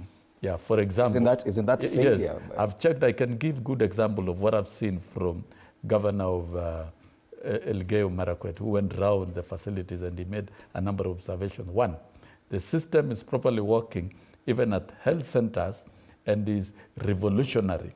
Pre-authorization is almost instant compared to NHIF, which took days. That is the observation. Where systems are working, people are registered.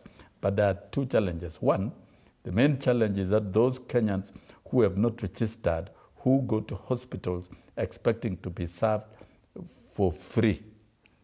Kenyans who are not registered, you walk to a hospital and you are not registered. The other one is challenge is that majority of deliveries are teenage pregnancies who have no IDs. You look at these simple challenges. It's all about registration, but it's not about payment of funds. So I think the fact of the matter is there are challenges that should not be there within this Part of the challenges that people talked about, and even including the president, about when you look NHIF, was the way cartels, and you've mentioned it, was the way cartels were using the system to siphon money out of this health insurance fund. And the solution was that once SHA and SHIF comes in, they will have already taken care of that. But it would appear within 45 days or less, we're already and that is facing why the you same have challenges. seen some action. You have seen some action. When a CEO is fired, and a report is that 1.6 billion money which was released by the Treasury to NHIF to pay to facilities were actually diverted to some hospital. It raises a big question that then could the administration of SHA be promoting the same theft process that has been going on, so that then you are not transitioning to an efficient system, but you are transitioning corruption from NHIF to SHA. With even more money, involved now, because the deductions are way higher. For me, I support any action to criminalize interference with the rollout of this program, to the extent of even conducting a forensic audit if employees or the CEO or anybody else is promoting corruption. But what about perception when it comes to this new system that has already been criticized for being so slow in transitioning? When we hear that even the new system is prone to manipulation to this extent, what does it do to Kenyans who are already a bit skeptical about SHIF for SHA?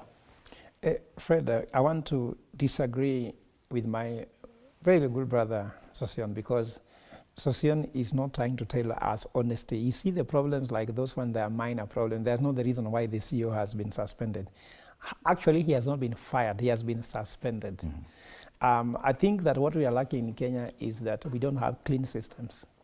I like how you use the word clean systems. Is the system for Kenya Kwanza clean? So if it is not clean, do you expect part of it to be clean?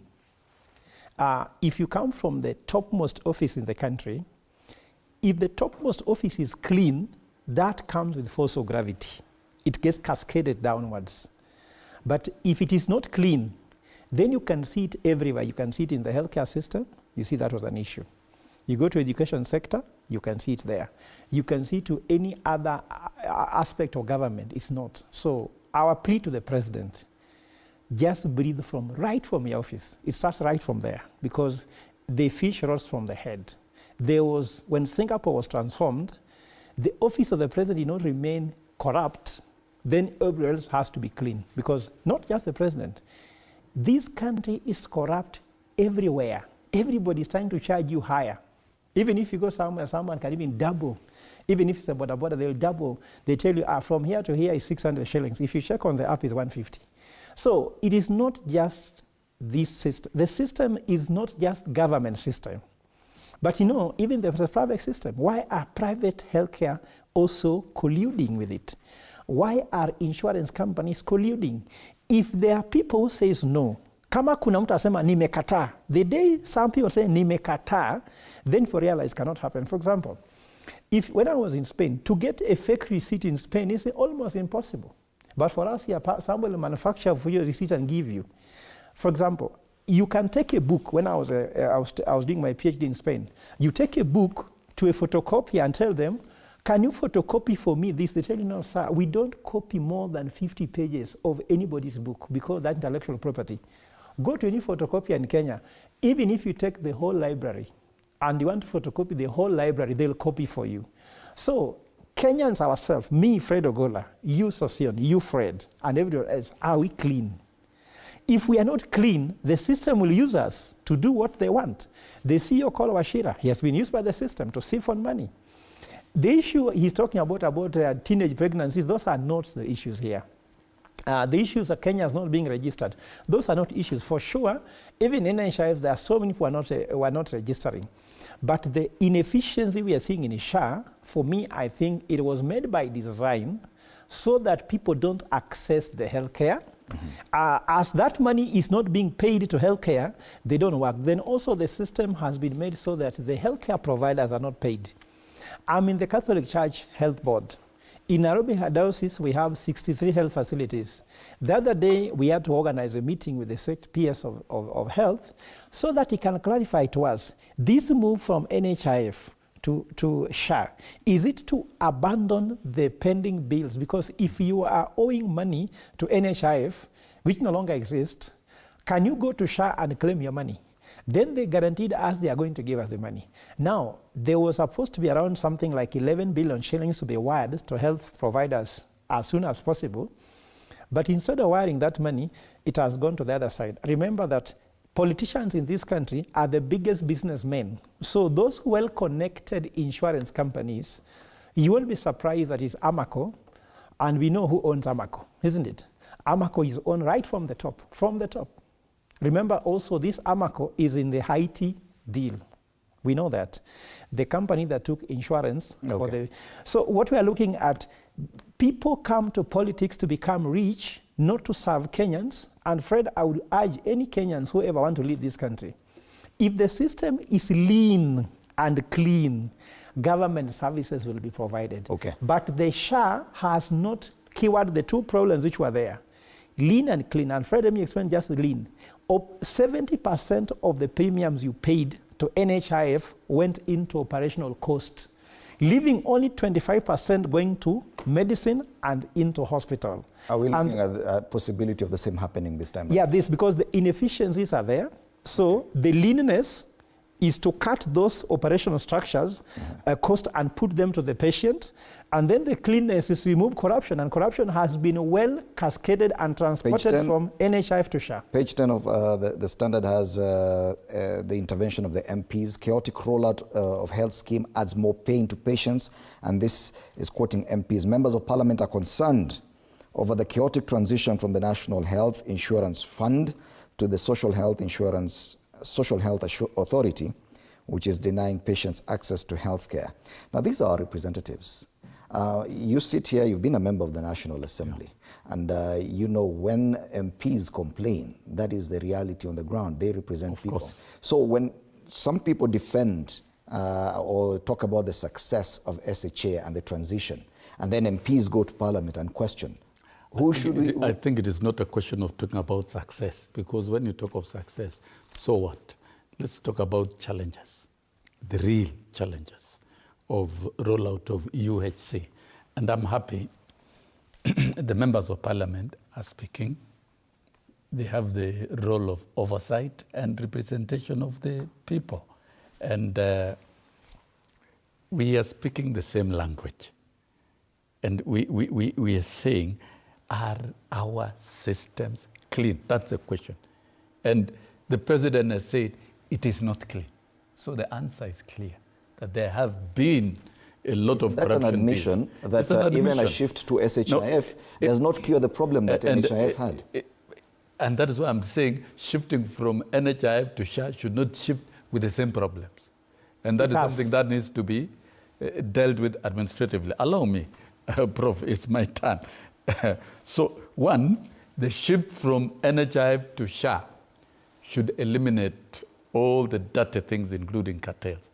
That one should. Number two, the president has acknowledged that there were a lot of corruption scandals within the NHIF financial systems and cash transfers.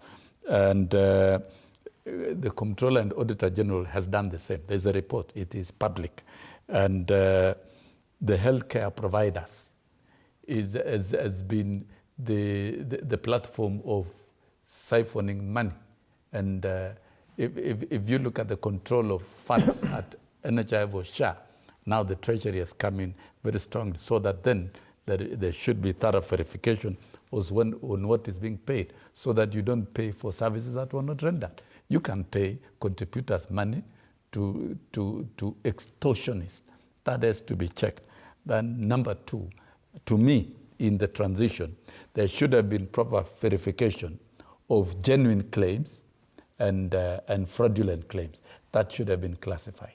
It should have on been. NHIF or SHIF? Yes, on NHIF.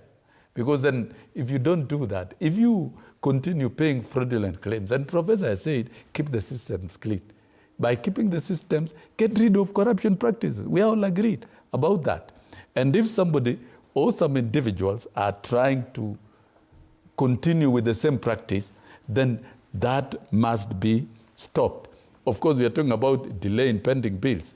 There should be no delay in payment of bills where actual services have been rendered. That one should, it's clear it must be done. But where there is fraud, no payment should be made. I think we are all agreed. Kenyans are speaking the same language. The MPs are speaking. The president has spoken. We've all spoken. But you see, when professor goes to other deep speculation and perception, I think I'll not go there. The thing is, I want us to talk about politics now. The thing is, UHC should be rolled out seamlessly. Those who have been given the job by the president, they should has do. it been? If it is about registration, could you describe it as seamless so far? It is not seamless. Okay. There are challenges. Okay. So that's a fact. We all speak the same language. We're in agreement from the president and all of us. So, and all these challenges must be without doubt. It must be without doubt. So the two main stories today are to do with Kenya's diplomatic relations with the US and the exit of the ambassador, and the challenges in as far as a health insurance scheme is being rolled out 45 days later. I want us, before we end this session, to talk about some politics. And the only paper that has politics on the front page today is a Star. You don't have, everyone else is talking about health matters and those are real matters, not politics. Politics is talking about parliamentary politics. But Fred, allow me just to... I'll give you a room at the end. Just 1 minute about, because we close the section here. If members of parliament were to be as straightforward as it is, all the Auditor General reports should be discussed and actioned for, because they represent the people. Remember, when we are talking about the issue of SHA having issues, the reality is, Fred, if you go to hospital and find your mother cannot get diabetic treatment and cannot get chemotherapy and cannot get a dialysis and dies, and we have cases of real people dying, as someone trying to say, I want the system to be clean. Now, unfortunately, to end it, you saw on the page, on the Star, they have said that the clinical officers who know where the theft is have said the whole SHA board leadership needs to change significantly. So I've told you again, if we don't start from that board, which has fired this Wachira, maybe there's something this board knows, and sometimes when Wachira is going home, you don't know whether Wachira is the problem or that the problem is the person firing them and is trying to hide the issue, or the Wachira's agent. So according to me, we really need to be honest to Kenyans that people are dying. Actual deaths are being reported. They say it does not end wrong, it starts wrong. And if only 45 or 44 days since the rollout and you're already experiencing these problems, then it is definitely worrying. Let's move on now to some politics, parliamentary politics. And the headline on the front page of the Star reads, Purge looms in Bunge as ODM demands slots. So they say at least 10 committees to be affected in political deal. Former Rigathi Gachagua's ally Gathoni wa Mushomba is among those to be kicked out in far-reaching changes. The story is on pages 4 and 5 of this paper. A significant shakeup is brewing in the National Assembly, with several committee chairpersons facing potential removal as the ODM pushes for key leadership positions. This maneuver is seen as a part of a broader strategy to realign Parliament with the current government and signal an impending political alliance between ODM and President William Ruto ahead of the 2027 election. Bwana Sosion, we've been talking about this. They have pictures here on pages 4 and 5 of some of the committee chairpersons. Budget and Appropriations Committee, Ndindi Nyoro; Agricultural and Livestock Committee, John Mutunga; Energy Committee, Vincent Musau; Transport, George Masharia; Petitions Committee, Nimrod Mbai; and the Constitution Implementation Oversight Committee, which is chaired by Gathoni wa Mushomba. Now, these are the changes that we continue to see, and we've already been talking about how the new alliance between ODM and Kenya Kwanza will pan out. That ODM, after assisting in the impeachment process of the deputy president, could come back and claim its pound of flesh, not just in parliamentary committees, but also in cabinet and possibly in the list of PSs as well. That, coupled with the move, the campaigns by Raila Odinga to head to the AUC, this could actually give ODM quite some power and leverage over the running of this country. Do you think that this is a best political decision by the Kenya Kwanza administration? Yes. Yes, because we cannot be a country of exclusion. We can't. And if national unity is anything to talk about by definition. National unity begins at the frontier of governance. And we are past election. What is prevailing at the country now is transformation of the country. And when you're transforming the country, we need all hands on deck. The president, during his inauguration, said clearly, I'll work with all leaders, both opposition and in government. And he has gone a step further to develop what he call broad-based government. And of course, ODM is a fact. ODM has been engaged very extensively. There's been a lot of structured relations between the government and the ODM side, and others who can also join in the long run process. Why do you think Raila Odinga is vying as AUC chair? You could not do it without the approval of government and government supporting it. And the government is headed by President William Ruto. That's what is expected in the diplomatic circles. That means there must have been deep conversation, deep negotiations, agreements, and we have all have been in this political space. Once leaders sit and talk and they discuss wider issues, interest of the country, because AUC position is an interest of East African community. It is not that of Kenya alone. The other countries are also involved, and it is their turn. And they must have looked around and consulted, and the best person here is Raila Odinga. And in the process of the broad-based government to deal with domestic challenges, you cannot take Raila Odinga alone. He's not alone. Yeah, to talk about exclusion, that's what you started by saying. But by removing people who are allied to the former deputy president from being chairpersons of committees, isn't that? No, I'm not talking about removal. Those are now. Those are speculation. That has not happened. I'm not talking about the alliance between ODM and that has not happened. I'm talking about parliamentary purge. Let me answer you, because you've asked the broader question of the headline is about a purge in parliament. That's what we're talking about. Yes, I'll come to the purge. Because it's targeting specific people? I'll come to the purge, but I've talked about the spirit of the broad-based government, that ODM will demand these and want positions in PSS and whatnot. The president will continue organizing government and will accommodate ODM appropriately and any other group appropriately as he sees. That will be done. The purge in parliament, I would say that is just but mere speculation. We have not had official statement from the leader of majority or of the House leadership. Is everything political meant to be communicated in official statements? But when you know this doesn't happen like that. No, of course, you as media, you will always use your own channels to try and create. You can even speculate to provoke, to smoke out some rabbit that is hidden somewhere. I'm not sure. You want me to confirm that there is a rabbit? I don't have any confirmation. I'm not aware about what is happening with the leadership in the House, whether some people are to be dropped or not. If it happens that way, that one becomes a party position. What I know within the party position is that the deputy president then was impeached. There is a new deputy president called Professor Kithure Kindiki, who has also been installed as the new party leader. Those constitutional changes have taken place, and whether other things will happen, the leadership in the House can be changed from time to time, depending on circumstances. But I'm not aware of any impending patch of leadership. That is more of negative speculation. Why can't we wait? Is there a risk when ODM comes back and claims all these seats? Probably a political risk for President William Ruto, or a risk in any other sense. Do you see it that way? Yeah. First and foremost, when you said that forming of the broad-based government was the whole it was a good decision from the president, I would rather say that the decision by Raila Odinga to run for AUC is the one that set the stage for everything.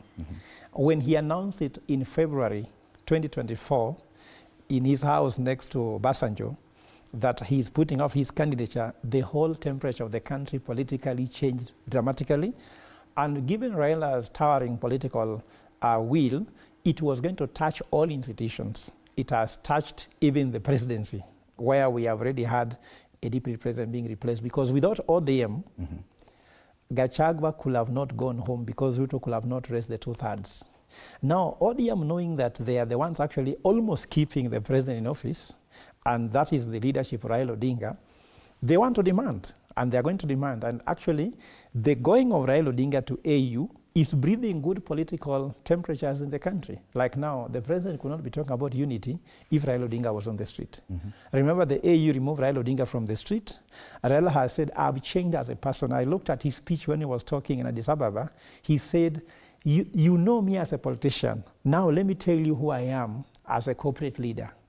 And I think that that is a very important thing. In fact, that announcement at Addis Ababa built a very good image for Kenya, because when people see Raila and Ruto not fighting, the country looks peaceful from the other side. It could even bring the issue of foreign direct investment might come. You could see, for example, JP Morgan is saying they want to come. Why are they saying they want to come? Because they don't see anything, there'll be a street fight. And my brother Sosiano was saying out of the skin by saying he knows that there can be no mandamano without ODM. So if ODM already says they want to move together, and this is a strategic decision made by Raila Odinga, it's a good thing.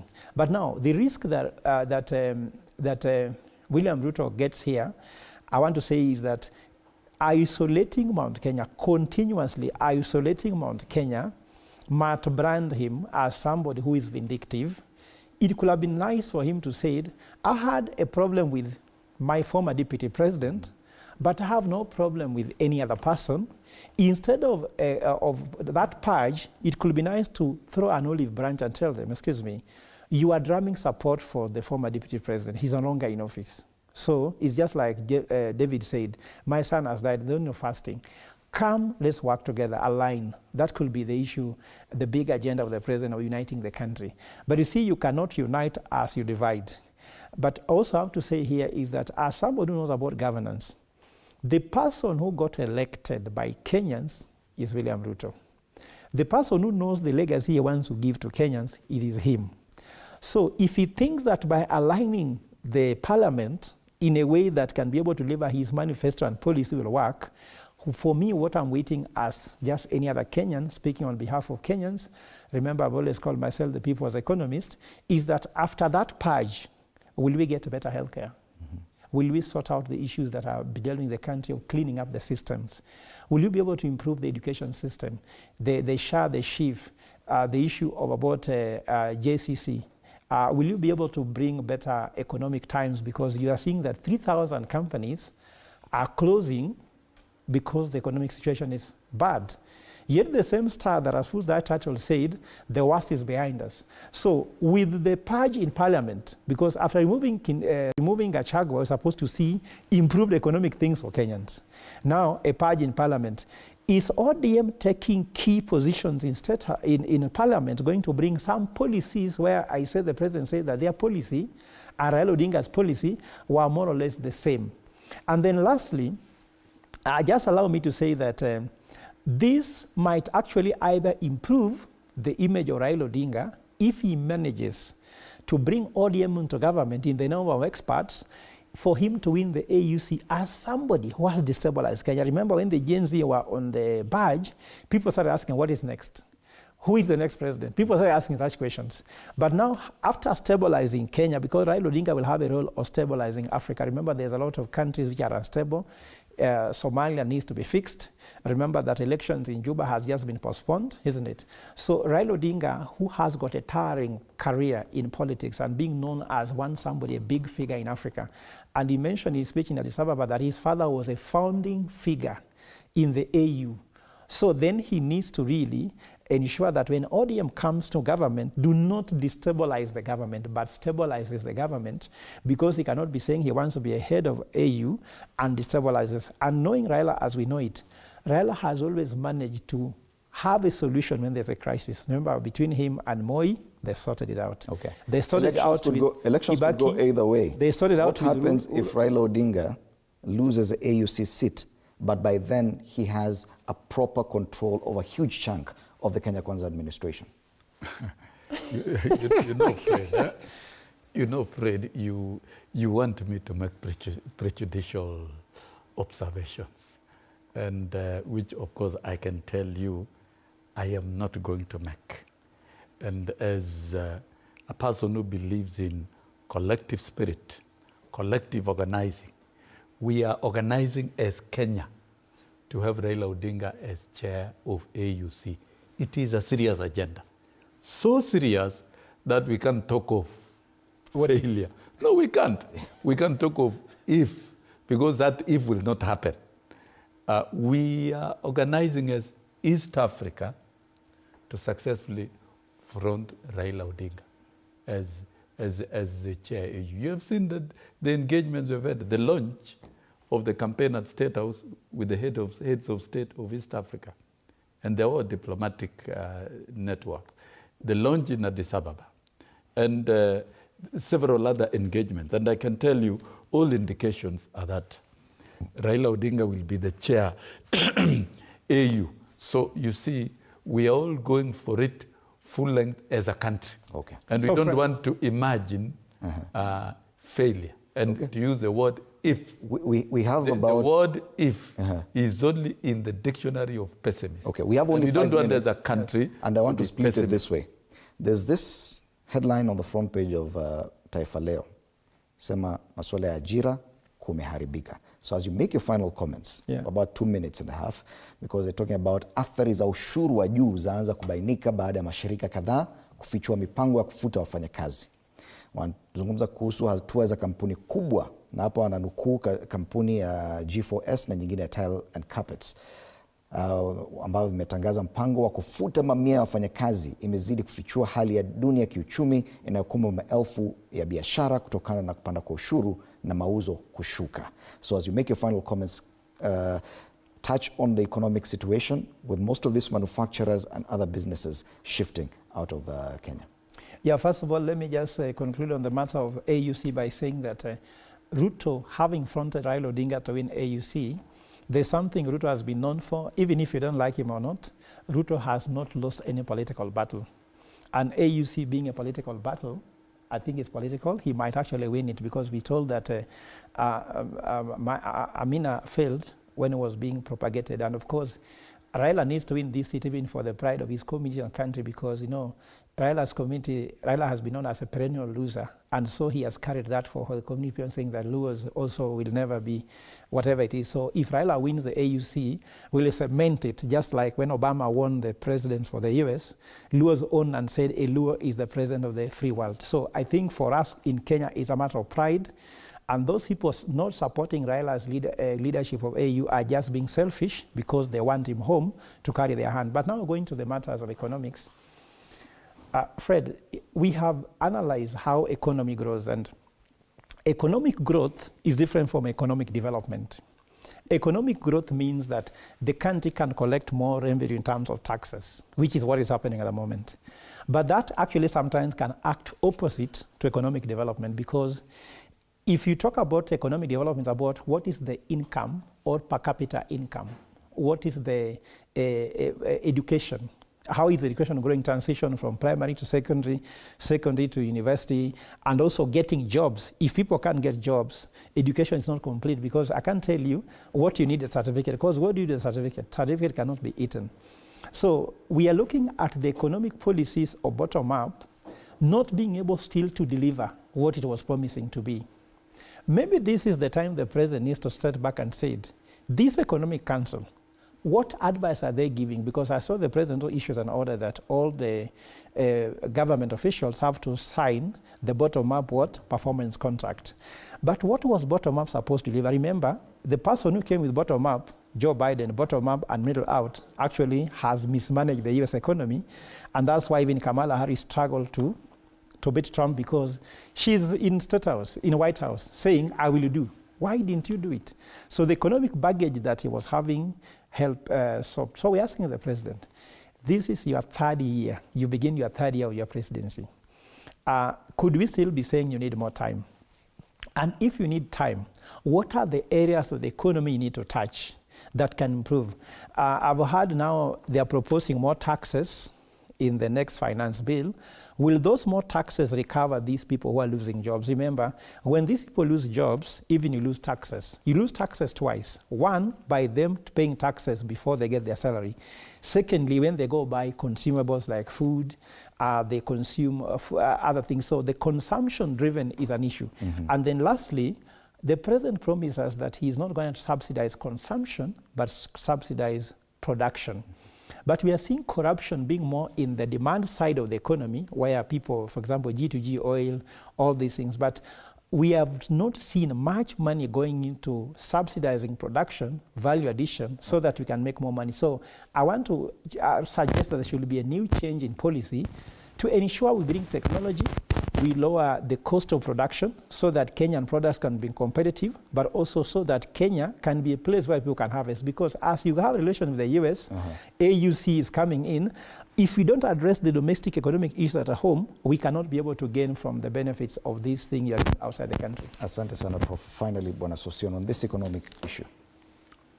Yeah, the key thing in Kenya now is economic transformation. That was the main agenda of manifestos of all political parties in the last election. So it remains the issue of the moment. And the economic transformation shall not be a walk in the park. The issues of taxation to raise revenue will continue prevailing in the House. And that is not reason enough for some investors to try and lay off workers. There are corporates who have been making huge profits and even mistreating workers. And Kenya is a gem, is a golden destination for investors. It's a good market. We have skilled labor. We have a good economy, many things, infrastructure. And so we must make capital out of it. And the government should not shy away from doing the right things, including the taxation, as long as it brings in returns to the citizens. We shall slump for a while. It shall be painful, but we shall pick up, because we need an economy that guarantees jobs to all citizens, or majority of the citizens. So the economic transformation agenda is now collective, and all the pillars that have been laid out, from agriculture, MSME, ICT, housing, health, creative economy, and must be actualized with good indicators. Now, Kenya Kwanza administration is doing midterm, and we should be doing an evaluation now, guided by clear targets against every pillar and indicators of success, and the gaps that needs to be done for the good of the country, not because of elections of 2027. We must transform this country for posterity, so that all citizens can feel the value of the plenty from our economy, and we fulfill ourselves. And it's not going to be a walk in the park. So going into the future, we must tell ourselves the truth. And therefore, the broad-based government that has been established, the agenda in itself should translate to a fulfilling economy, where citizens can get quality, free healthcare, quality, free education, and an economy that can ensure that the household is able to all households are able to put food on the table. Yes. That is achievable. It shall be achieved, and Kenya can do better than it. And towards that end, CSs and PSs are set to sign performance contracts in accountability push next Tuesday. This will be happening at State House, Nairobi. Thank you so much, Wilson Sosion, former MP and also one time served as Secretary General of the Kenya National Union of Teachers, Professor Fred Ogola, economics and governance expert, our panelist this morning on State of the Nation, as we look at the big headlines today in our dailies. Of course, the biggest being the resignation of Meg Whitman, the U.S. ambassador to Kenya, and the challenges that continue to bedevil the health, the transition from NHIF to SHIF. Thank you so much, gentlemen, for your time here. Another conversation coming up after the break. World Diabetes Day, matters to do with diabetes. Zara Mohammed, a clinical nutritionist, will be in studio. And after that, Fitness Thursday with Shadrach Kauma from the Physic Gyms. Do stand by for that. My name is Fred Ndimuli. Good morning.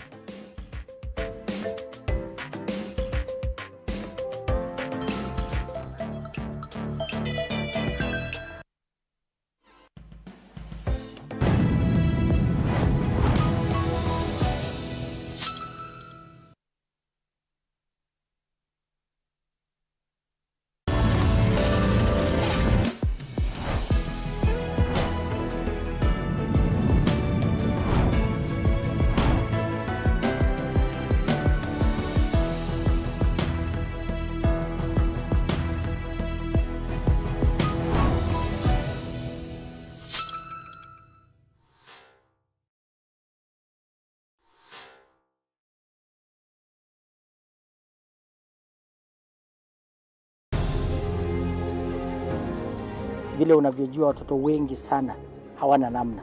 Mimi ningependelea watoto wasome. I'm here to stress on education. At the same time, let us actually do any kind of sport that we are doing. Sport speaks the best language to everybody. Tunataka tutafute talents, zile raw talents kutoka kule nyumbani mashinani mahali tuko leo. Hizi mbio za Chepsaita, like all other sports, zinaleta watu pamoja. We want to use this event to uplift the lives of the community. Anafurahia hii mchezo sana. Hata sikaange naambianga watu tuende Chepsaita. Wanafunzi wakimbie ili wakuze talanta ya mbio ama kuhimiza tena elimu. This is the place to be. Hapa ndipo mahali wanastahili kuwa tarehe 7. Wale watoto walikimbia last year, wamekimbia mpaka wamefuka mipaka zetu za Kenya.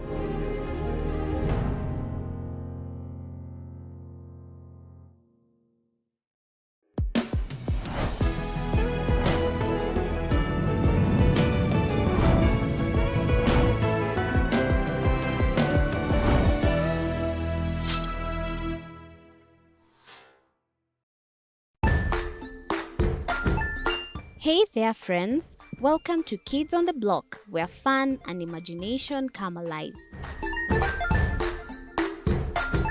We dive into magical world filled with exciting adventures and awesome friends. What position were you in? I was number 2. What position were you? Number 1. He decided to cross the bridge by his house and look for food on the other side. We're going to do half cup of chocolate chips, and the other one, we're going to do half cup of the blueberries. So, grab your imagination hats and get ready to explore with us. Join us every Saturday at 9 a.m. for new friends, amazing stories, and tons of laughter.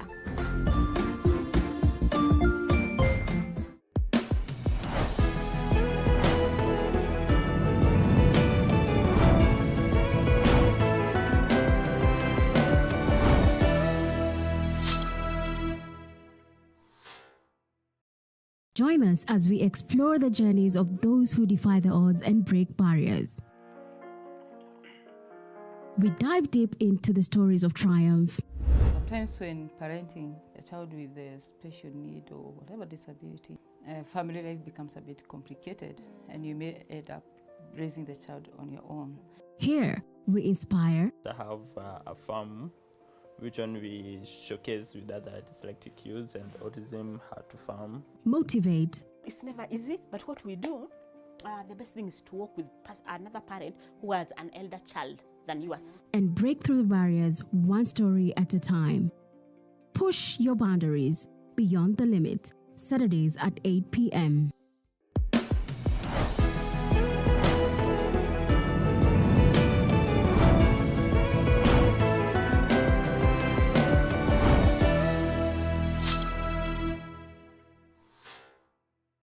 The Grind, where business meets brilliance. It's not just about the ideas. I was working as a shampoo boy. I used to wash clients' hair on the sink. It's about making them happen.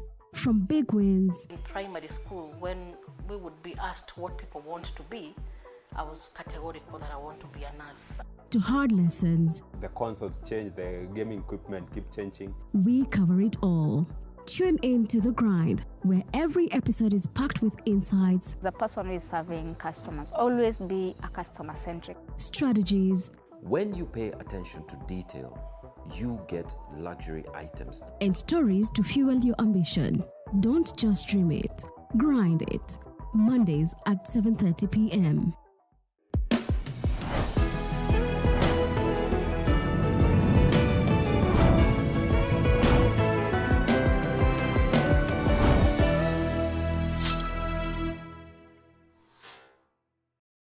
Jiunge nasi tunapoangazia safari za viongozi bora.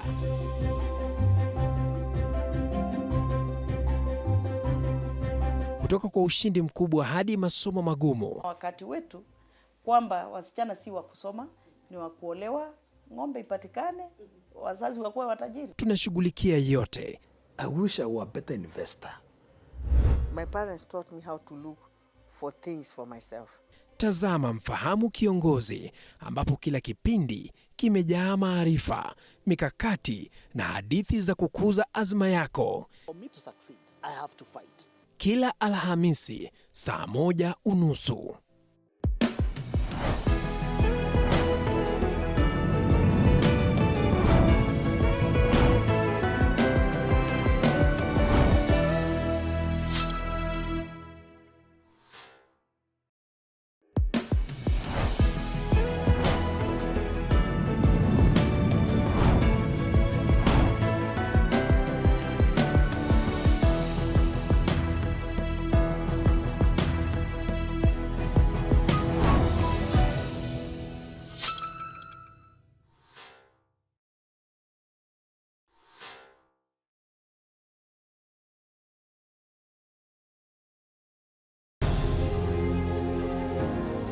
Vile unavyojua watoto wengi sana hawana namna.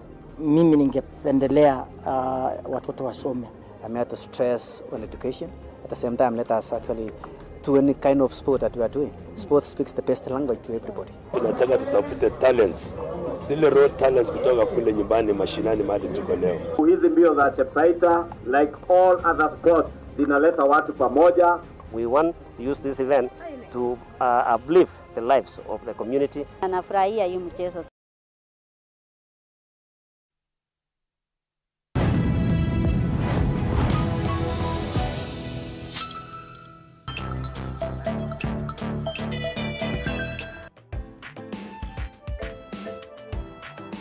Show. I am Shiksha Arora and this is TV47, and with me I have Zara Mohammed, a clinical nutritionist. As we discuss diabetes, as you know, we mentioned earlier on, it is World Diabetes Day, and what exactly is the impact of living with diabetes and how you can prevent it from happening, how you can actually make sure that you control the chances of getting pre-diabetes and diabetes with your lifestyle, with the food that you eat. So we'll be talking about that. Remember, the number to call us on live if you have any questions for Zara is 0795 045 864, or you can also WhatsApp us. The number is 0793 267 279. So right, let's get into the conversation and let's bring in our guest today. Zara, good morning to you. How are you? Good morning. Thank you for having me. No worries at all. It's a pleasure having you. And today we're going to be talking about diabetes and really what role it plays in people's lifestyles. And this year, as I mentioned earlier on, the theme is actually breaking barriers and bridging gaps when it comes to diabetes.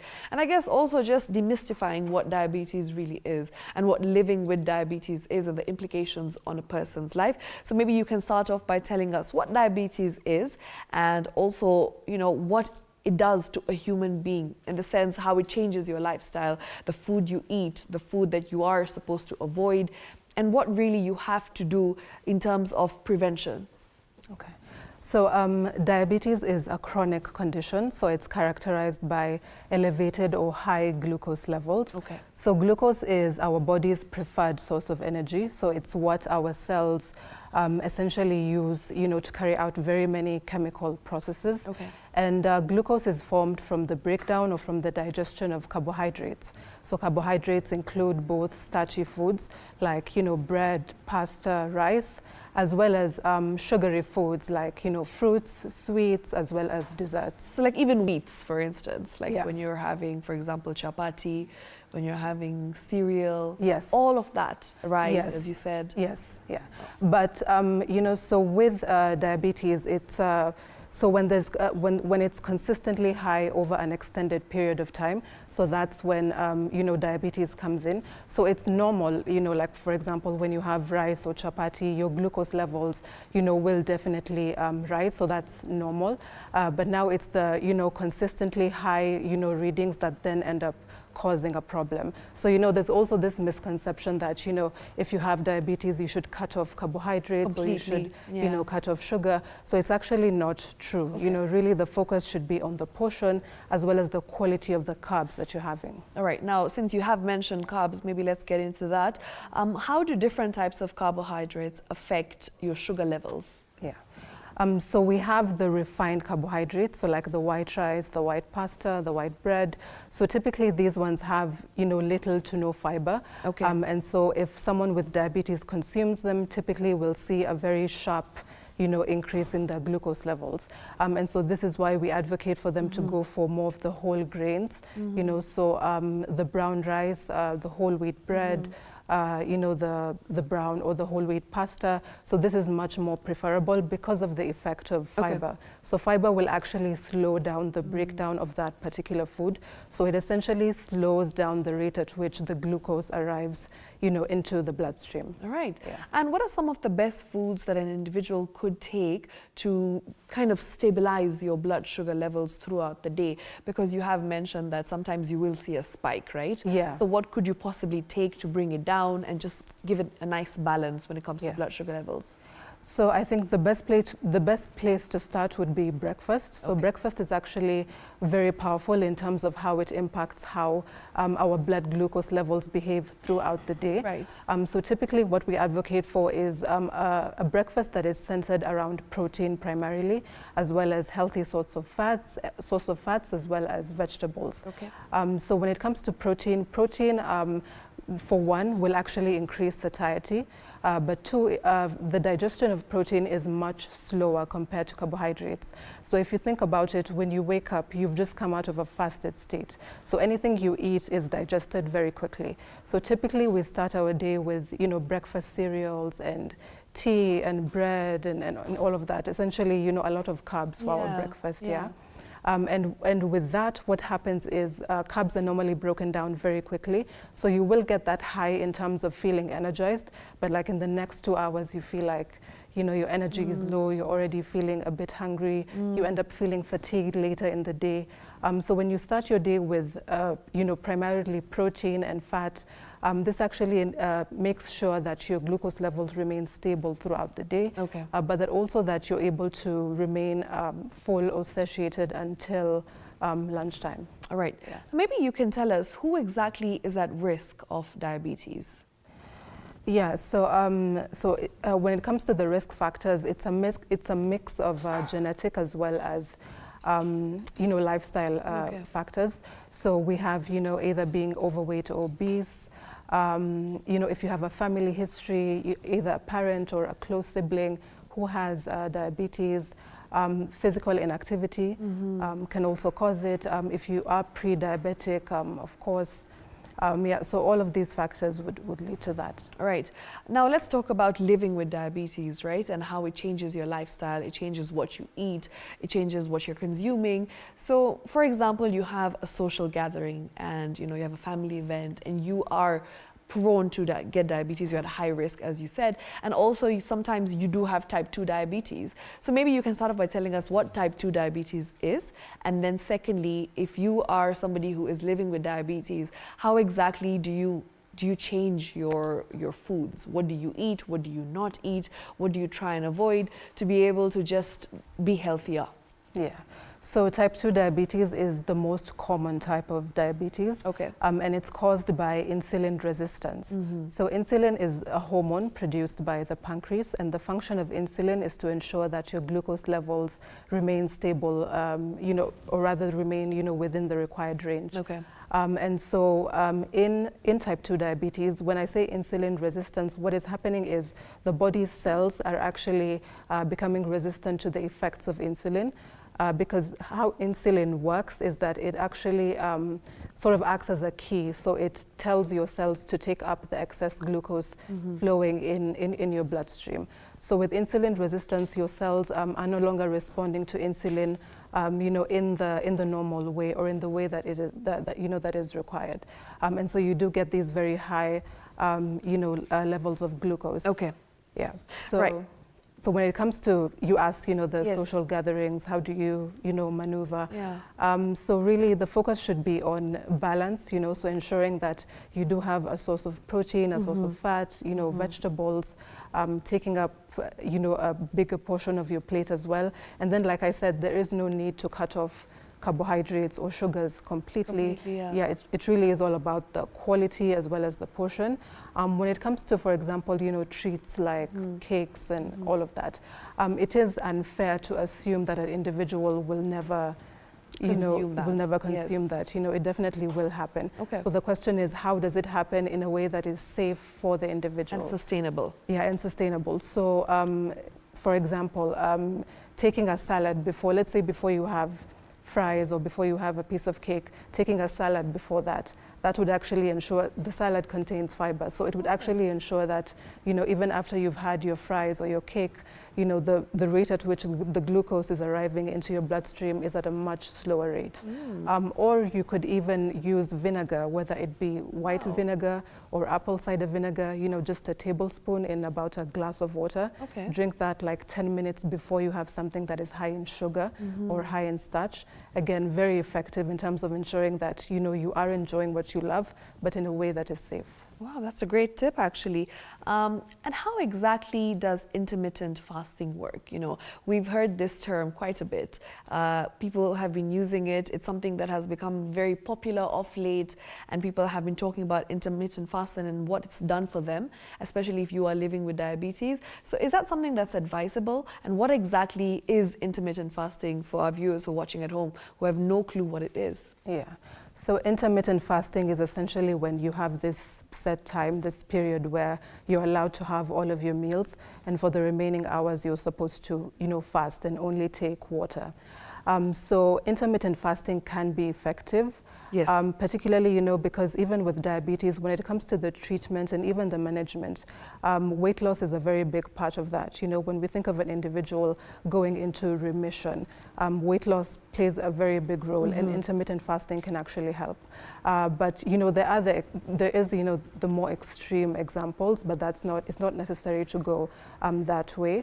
You know, even having like an eating window where you have 12 hours to eat and 12 hours to, you know, of fasting, you know, that is doable. So for example, if you say that between 8 a.m. and 8 p.m. you're going to have your 3 meals, and between 8 p.m. and 8 a.m. you're going to fast, that's something that is very doable for many of us. Okay. So you don't have to go to the, you know, extreme end. Right. Yeah. Right.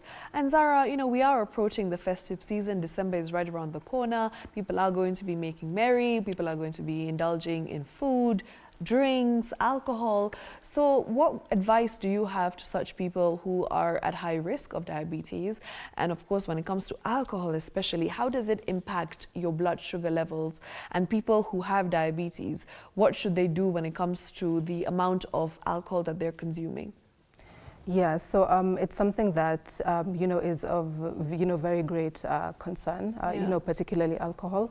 It does, you know, very much, you know, contribute to weight gain as well as, you know, diabetes. So it is really a matter of, you know, taking responsibility for your health, particularly, you know, within this festive season. Yes. You know, like I said, you can still enjoy. There's no need to cut off something completely. But, you know, be responsible about it, be conscious about it. Okay. Yeah. So just be conscious and I guess know your limits. Exactly, right? know your limits. And instead of having 3, maybe just have 1. Yes. Yes. Right, good.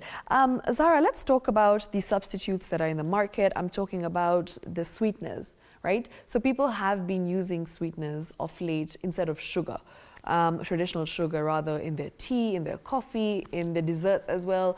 And these are things that we have seen, again, gaining popularity over the last few years. So maybe you can talk about the effects of using a sweetener instead of sugar, and if it's advisable as a nutritionist, what would you say would be your recommendation for people who are now using sweeteners more often? Yeah. So it's actually not necessary to use sweeteners. You know, even if you are diabetic, you can still use, you know, the normal table sugar. Actually, even with sweeteners, they actually tend to be, for example, if we take like stevia, which is a very common example, it is actually about 300 times sweeter than normal sugar. Yeah, so it's not that sweeteners are a better route to go, and that if you take sweeteners, then your glucose levels will be, you know, more stable, will be controlled. Like, no, the effect is actually relatively the same. Okay. Yeah. Okay. So what would you say, is taking sweeteners not advisable at all? Or would you say that maybe, you know, sometimes weigh your options out? If you can take table sugar and sometimes take sweetener? Well, if you want to go the sweetener route, you know, that's completely okay. But as long as you know that it's not doing anything in terms of controlling your glucose levels. It's like a placebo. Yeah, it's exactly, yeah. But you can still use table sugar. Yeah. All right. Now, Zara, let's demystify diabetes. maybe you can tell us some of the myths that you've heard about diabetes and some of the things that are inaccurate and are not scientifically right when you hear people talk about things like, oh, if I have even a tablespoon of sugar, I'm going to get diabetes, or, you know, I'm going to get extremely overweight, or I'm going to need dialysis at some point because my kidney is going to fail. So it's maybe some of these things that you hear that are very common, especially here in Kenya, you can just tell us from your experience.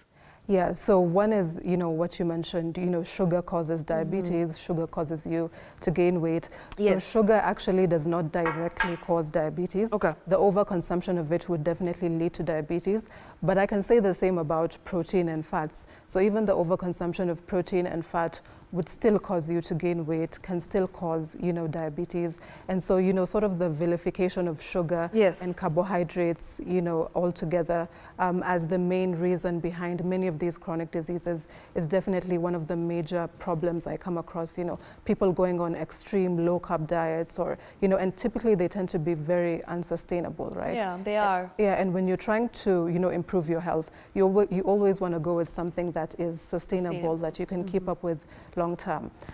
So yeah, that's one of them, sugar, definitely. Okay, so people do assume that sugar causes overweight, obesity, and of course sugar also causes diabetes. Yeah, and interestingly enough, if I can mention this, there was a research that was done, you know, when we look at weight loss, because it is a big part of managing, and, you know, for a patient to go into remission, it's very important. But there was a research that was done in terms of comparing you know, between low carb diet and a high carb diet, you know, between the two, which one is more effective in terms of helping an individual, you know, to lose weight.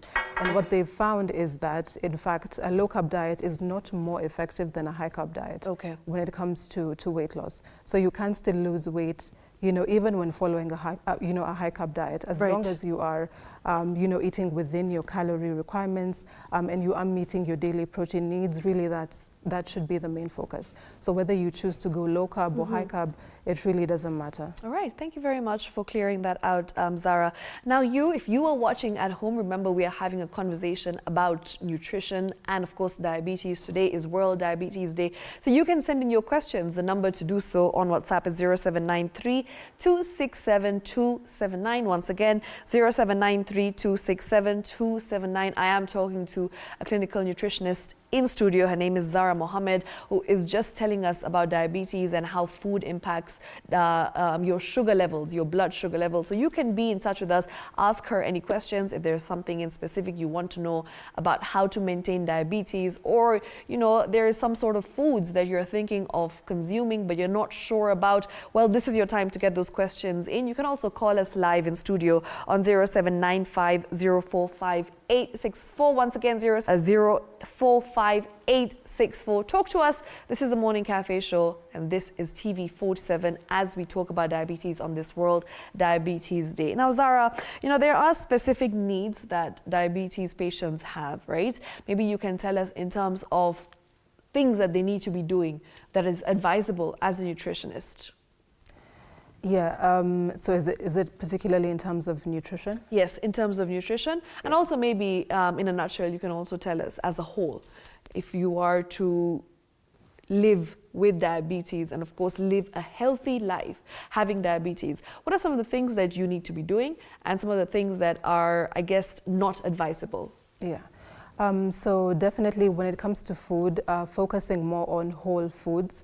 So when I say whole foods, I'm speaking about plant-based foods. Okay. So fruits and vegetables, whole grains, herbs and spices, legumes such as beans and lentils. Right. So this should be the greater focus, you know, in terms of, you know, where most of your calories, you know, come from. Like I said, protein is a very big part of that, making sure that you are meeting your daily protein needs. Requirement, yes. Yeah, and it's something that we barely think about, you know, as the Kenyan population particularly. We rarely think about whether we are, you know, meeting our daily protein needs. So that's also, you know, very, very important. Like I mentioned, fiber is also a very big part of that in terms of slowing down digestion, you know, keeping you fuller for longer. And again, also very effective in terms of weight loss. Apart from nutrition, of course, medication, if you are on medication, make sure that you are, taking the prescribed dose at the correct time, that you are constantly going for those consultations or reviews with your doctor or your endocrinologist. Of course, physical activity, very important. You could be eating right, but if you're not moving around, if you're not utilizing the food that you're eating, then it just turns into fat. Okay. So physical activity, whether it be walking, whether it be lifting weights, whether it be, squatting, doesn't have to be anything, taking too much of your energy. Just simple exercises, 5 minutes, 10 minutes a day. The key is really consistency. If you're not consistent, you will not see the benefits. Results. All right.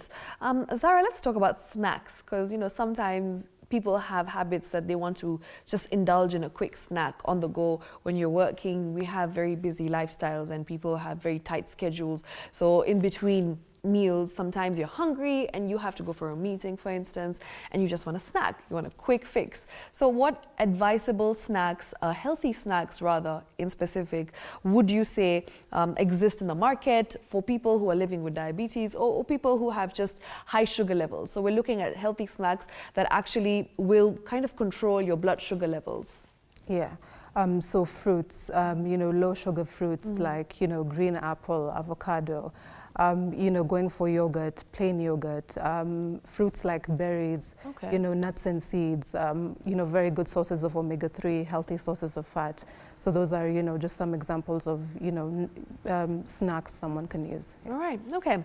And Zara, there is a very hot topic that obviously the past 2-3 years we've been talking about. It's called Ozempic.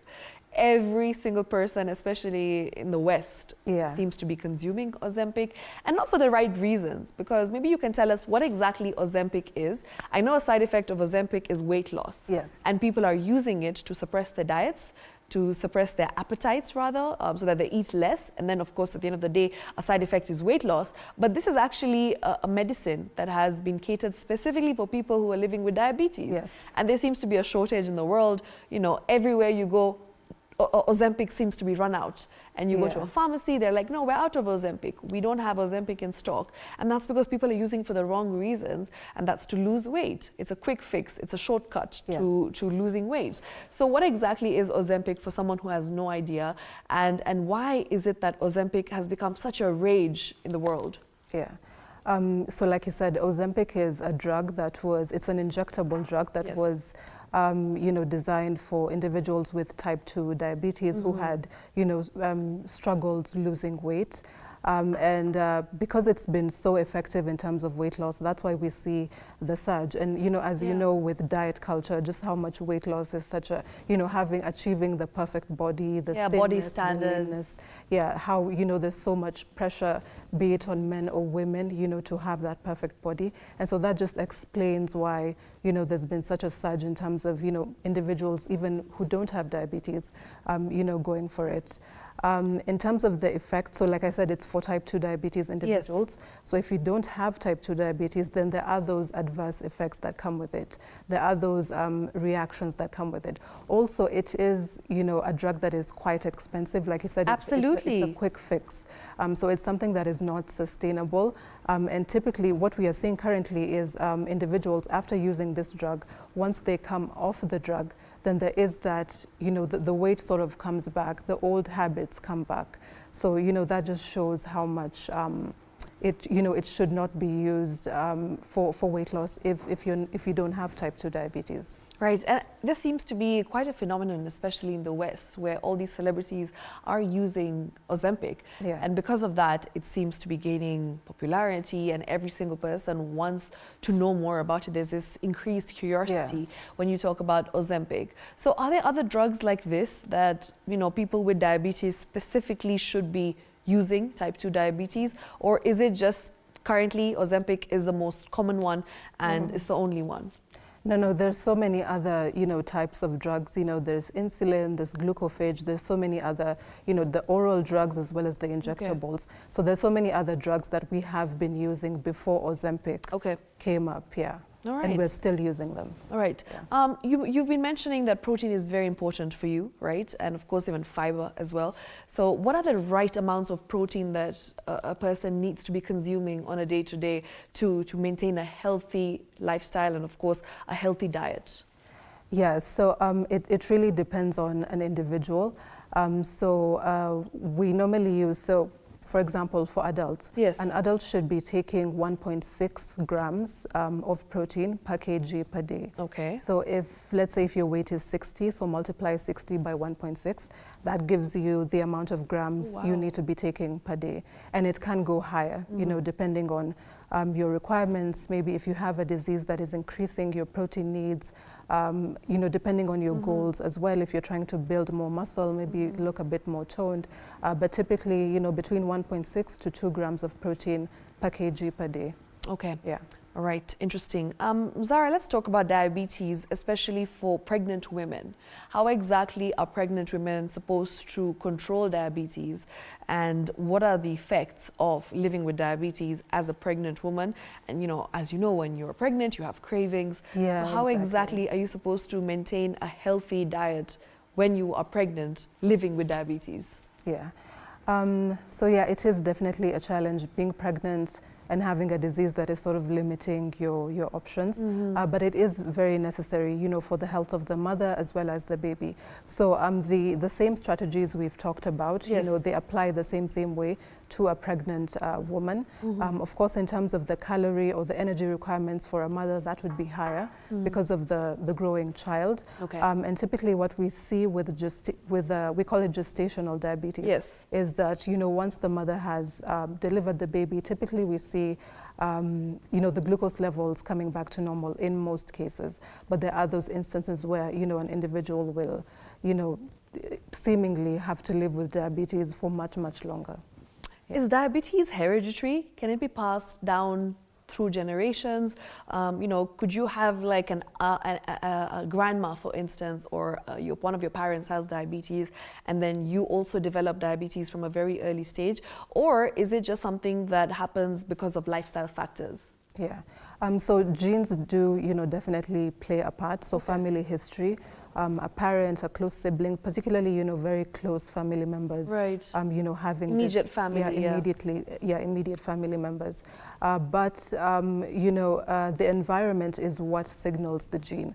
So you could have family members who have diabetes, but if you are living in a way and eating in a way that is keeping it at bay, you know, you're conscious about your choices, you're exercising and all of that, then you definitely do significantly reduce your risk of developing diabetes. But if you are, you know, indulging, you know, you're not really conscious of your health choices, right, then that, you know, will definitely predispose you to diabetes. Okay, thank you very much, Zara. As we continue having this conversation, I'd like to remind you, if you're watching at home, you can also talk to us about diabetes. If you have any questions regarding diabetes, as today's World Diabetes Day, please send them in. The WhatsApp number is 0793-267-279, or you can call us live on 0795-045-864. In studio with me right here, I have Zara Mohammed, who is a clinical nutritionist, and she is just basically demystifying diabetes. So if you have any questions regarding diabetes, please don't feel shy. Send them in and she'll be right here and available to answer all your questions.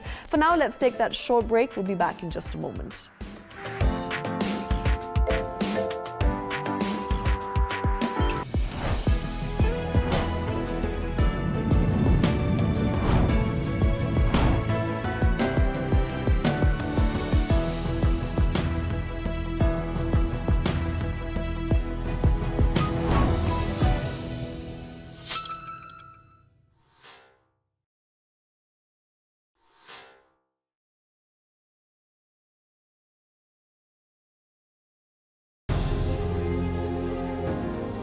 Vile unavyojua, watoto wengi sana hawana namna.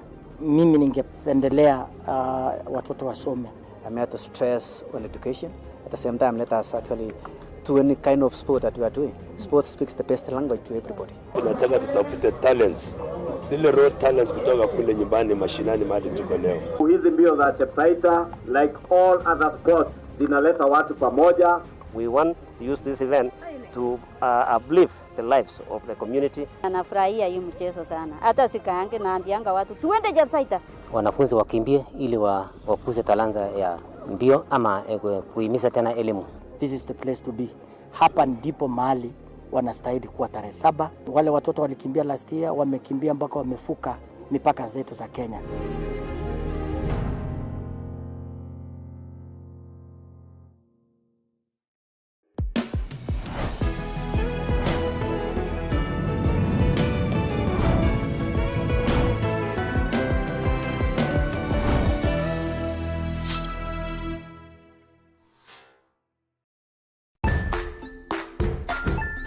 Hey there, friends. Welcome to Kids on the Block, where fun and imagination come alive. We dive into magical world filled with exciting adventures and awesome friends. What position were you in? I was number 2. What position were you? Number 1. He decided to cross the bridge by his house and look for food on the other side. We're going to do half cup of chocolate chips, and the other one, we're going to do half cup of the blueberries. So, grab your imagination hats and get ready to explore with us. Join us every Saturday at 9 a.m. for new friends, amazing stories, and tons of laughter.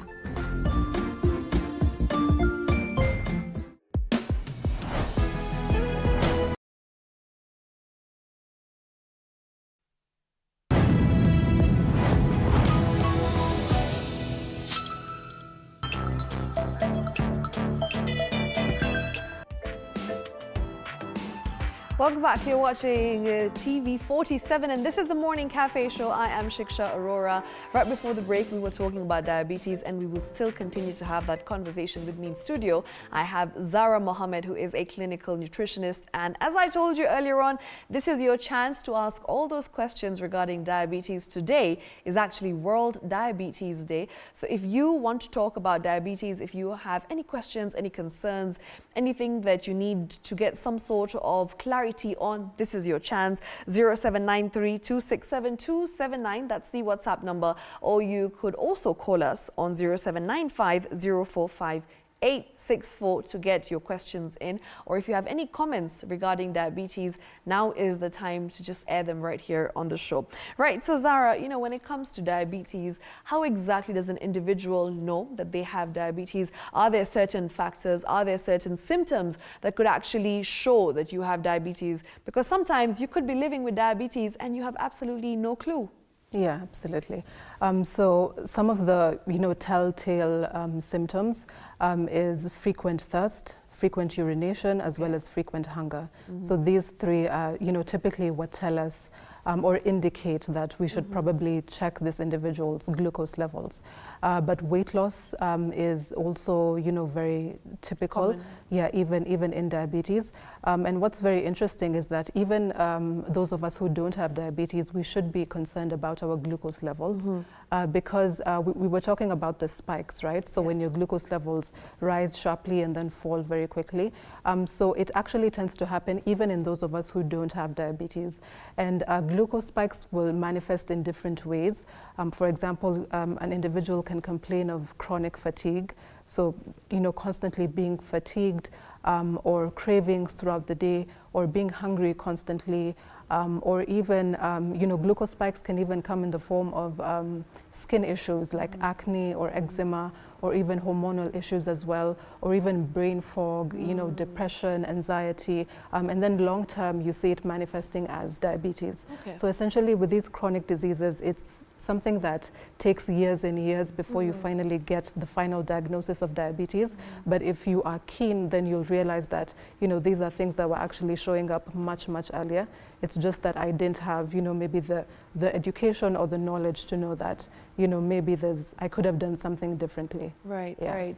And when we talk about blood tests and how important it is to frequently get checked and to be able to just know your health and how healthy you are, in the sense if you have diabetes, if you have blood pressure, you have thyroid, because these are things that manifest, with age as well. So how important is it to get a checkup done and how frequently should one do it? Yeah. You know, this is why the annual checkups or the biannual checkups are really important. Yes. Because otherwise you really will never know whether something is wrong. Wrong. Typically with diabetes, the tests that we do at the hospital are like the random blood sugar, where we check, you know, your glucose levels after you've eaten. There's the fasting blood sugar, you know, so we check glucose levels when you're in a fasted state. There's also what we call the HbA1c. So this is a test that gives us a picture of how your glucose levels have been behaving in the past 3 months. And then there's also the fasting insulin, which is actually much more accurate in terms of telling us, particularly in terms of insulin resistance, you know, how far along an individual is. Yeah. All right. Now, Zara, I want to discuss something that I think is sometimes people are always on the fence about when it comes to the kind of sugar and the kind of sweets that you should be taking. My father personally, I'm going to be saying this to you because we always have a fight with him at home. He doesn't listen when it comes to not taking sugary things, desserts, cakes. You know, there's some people who have sweet tooth. Yeah. Is it sweet teeth or sweet tooth? Anyway, they have a sweet tooth and they're constantly talking about how much they need sugar, right? And how important it is for them to actually consume sugar. So what exactly is the level of sugar that somebody should be taking in a day? Is there certain levels? Is there an amount that is actually specified that you need to be taking this much, maybe twice a day, or you need to be taking maybe one dessert? Or what exactly is the right amount of sugar to be consuming in a day?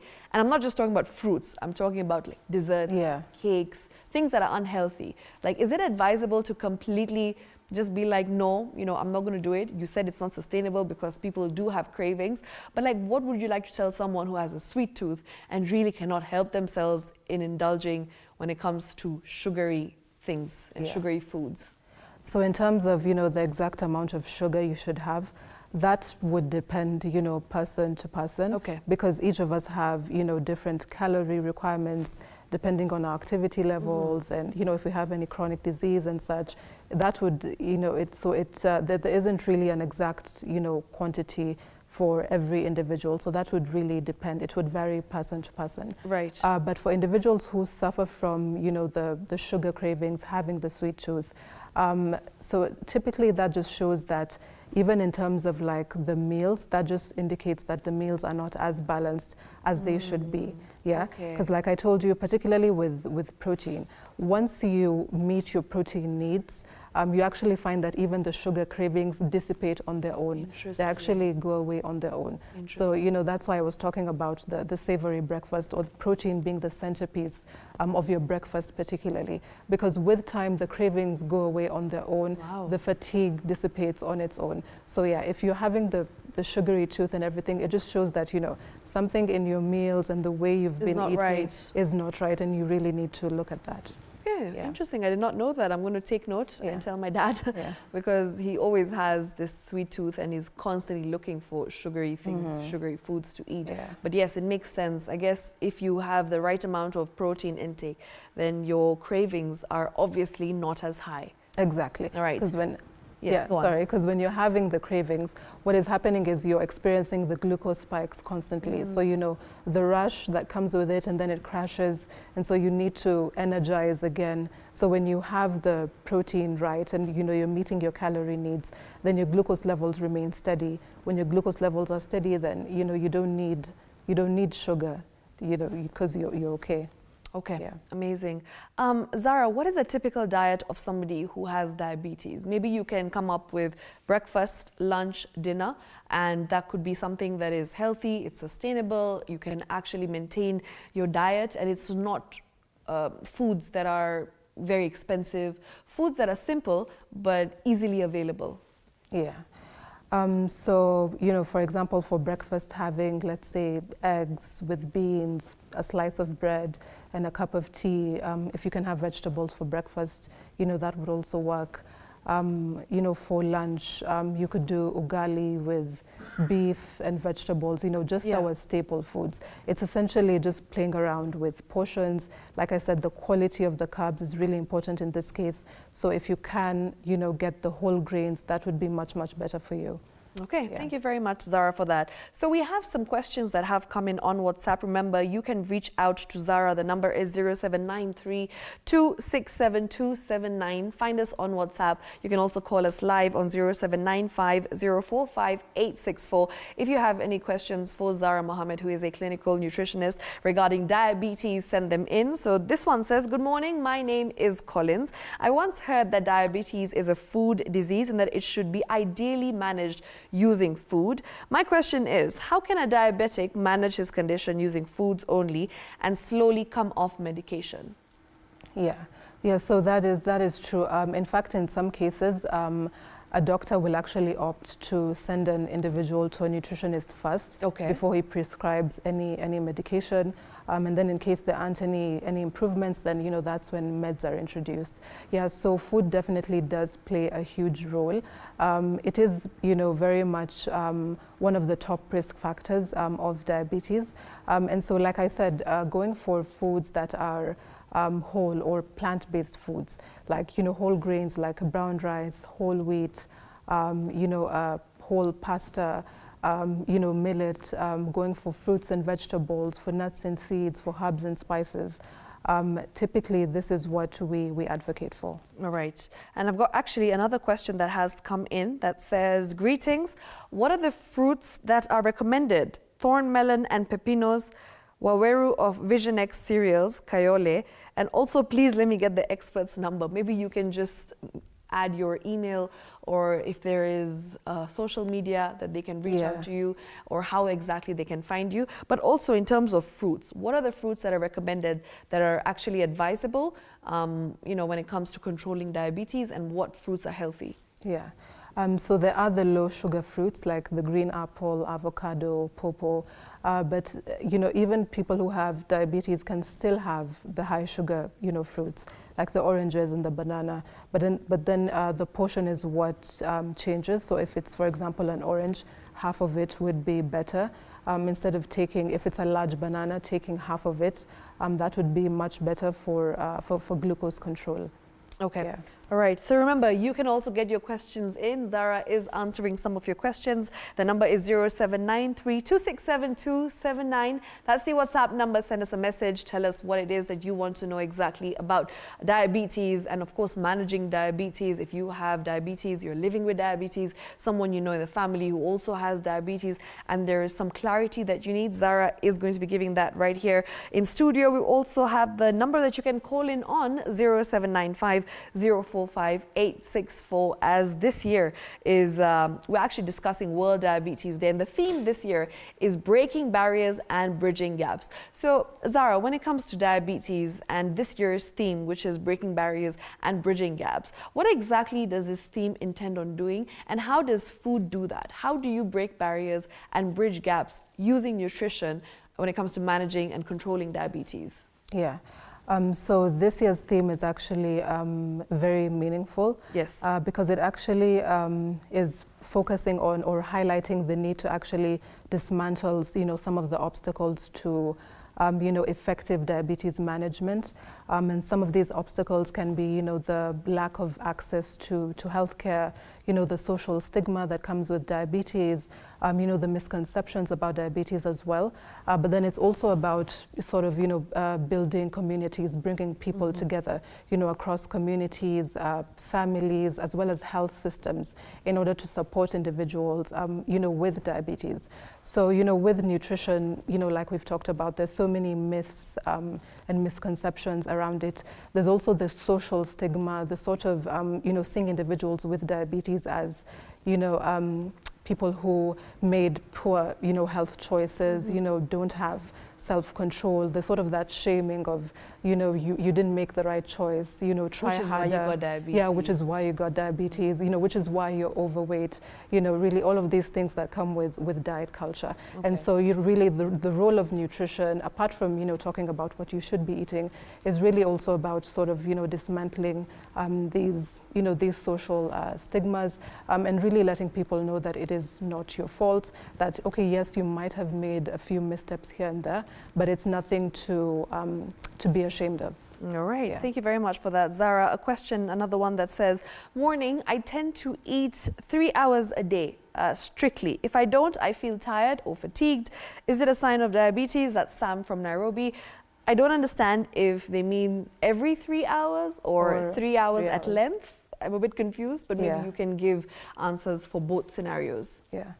Well, it might not necessarily mean that you have diabetes, but it could be that you're experiencing what we talked of, the glucose spikes. Yes. So what is more advisable is to, get your glucose levels checked, and also to really look at what you're eating. If you're having foods that are primarily very high in carbs, starches, sugary foods, then that would explain why you're constantly hungry. And so, like I said, the balance, of making sure you're having protein, fats, and vegetables as well, this is where it comes in.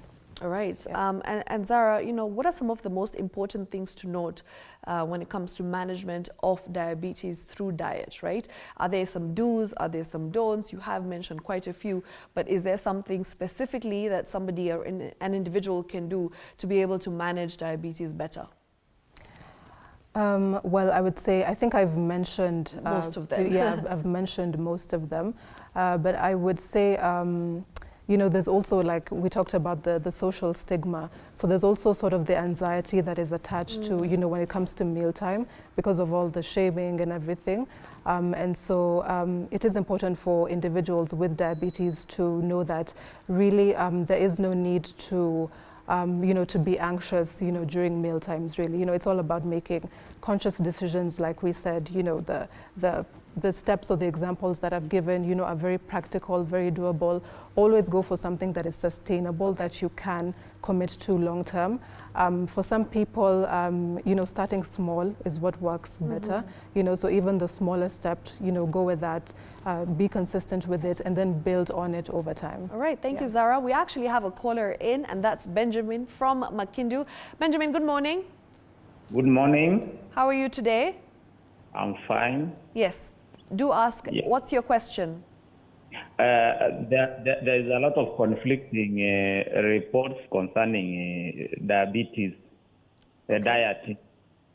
Okay. Sometimes there are some clinicians who are saying that if you consume keto diet, which is low in carbohydrates, you are likely not to use drugs.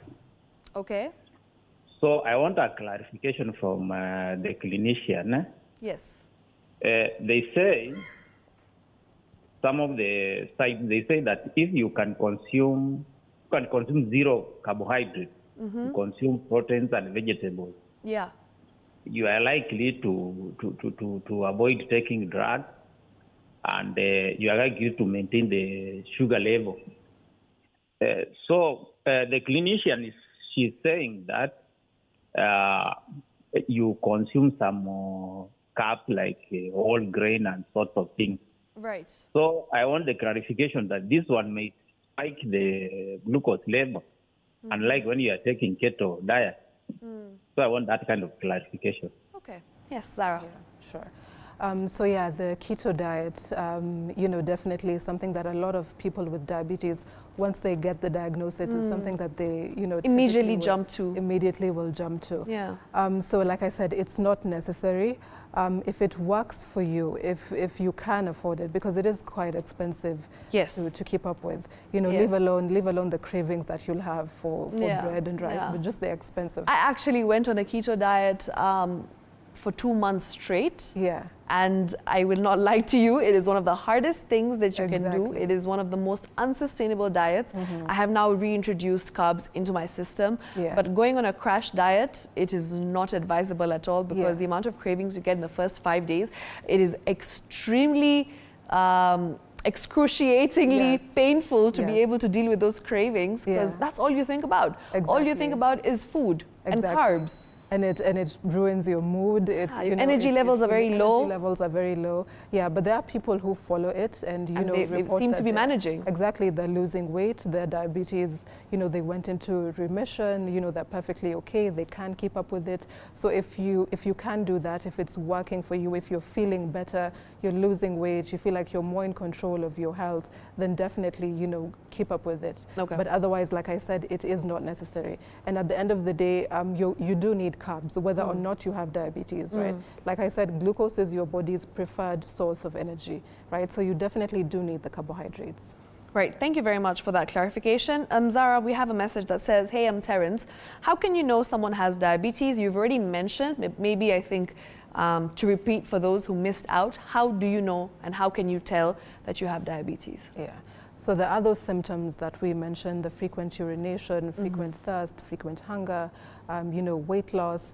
But then again, the only definite way to know would be by taking the individual to a hospital or by, you doing your annual or biannual checkups. So blood test would be, the definite way to know that you do have diabetes or not. Okay, thank you very much for that. I hope that makes it clear. We've got another message on WhatsApp from Monica, and she says, hey, please discuss healthy use of supplements for diabetics and which ones to consider. That's Monica from Nairobi. Okay. So with supplements, it really depends. If your oral intake is okay, if you have a good appetite, you're consuming food as required, then there really is no need. Okay. However, if maybe you have done a blood test, or maybe if an individual's appetite is significantly low, then that is where supplements would come in. Yeah. All right, thank you very much for that. Another one that says, what are some of the most common challenges that you face when managing diabetics that lead to poor prognosis? Zara. So definitely uncontrolled diabetes. So, individuals who are not keen on what they're eating, they're not keen on the level of physical activity, they're not keen on, their routine consultations or checkups, as well as, the use of medication. So this is where we typically see the incidence of, for example, chronic kidney disease. So an individual having to go for, dialysis because of the damage to their kidneys. Yes. Or the loss of vision, the damage to the nerves. So when an individual is not keen, when glucose is uncontrolled, that is where poor prognosis comes in. Okay, thank you very much, Zara. We'll take a short technical break, but we'll be back in just a moment.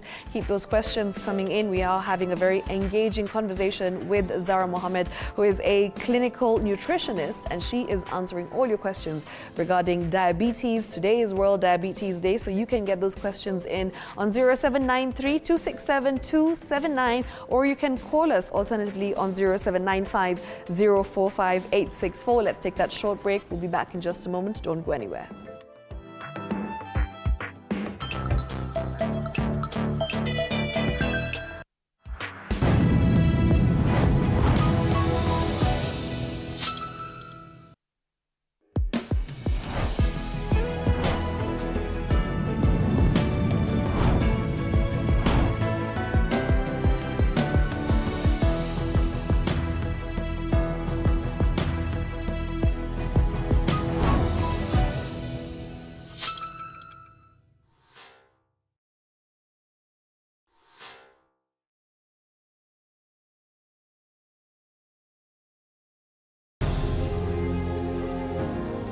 Vile unavyojua watoto wengi sana hawana namna.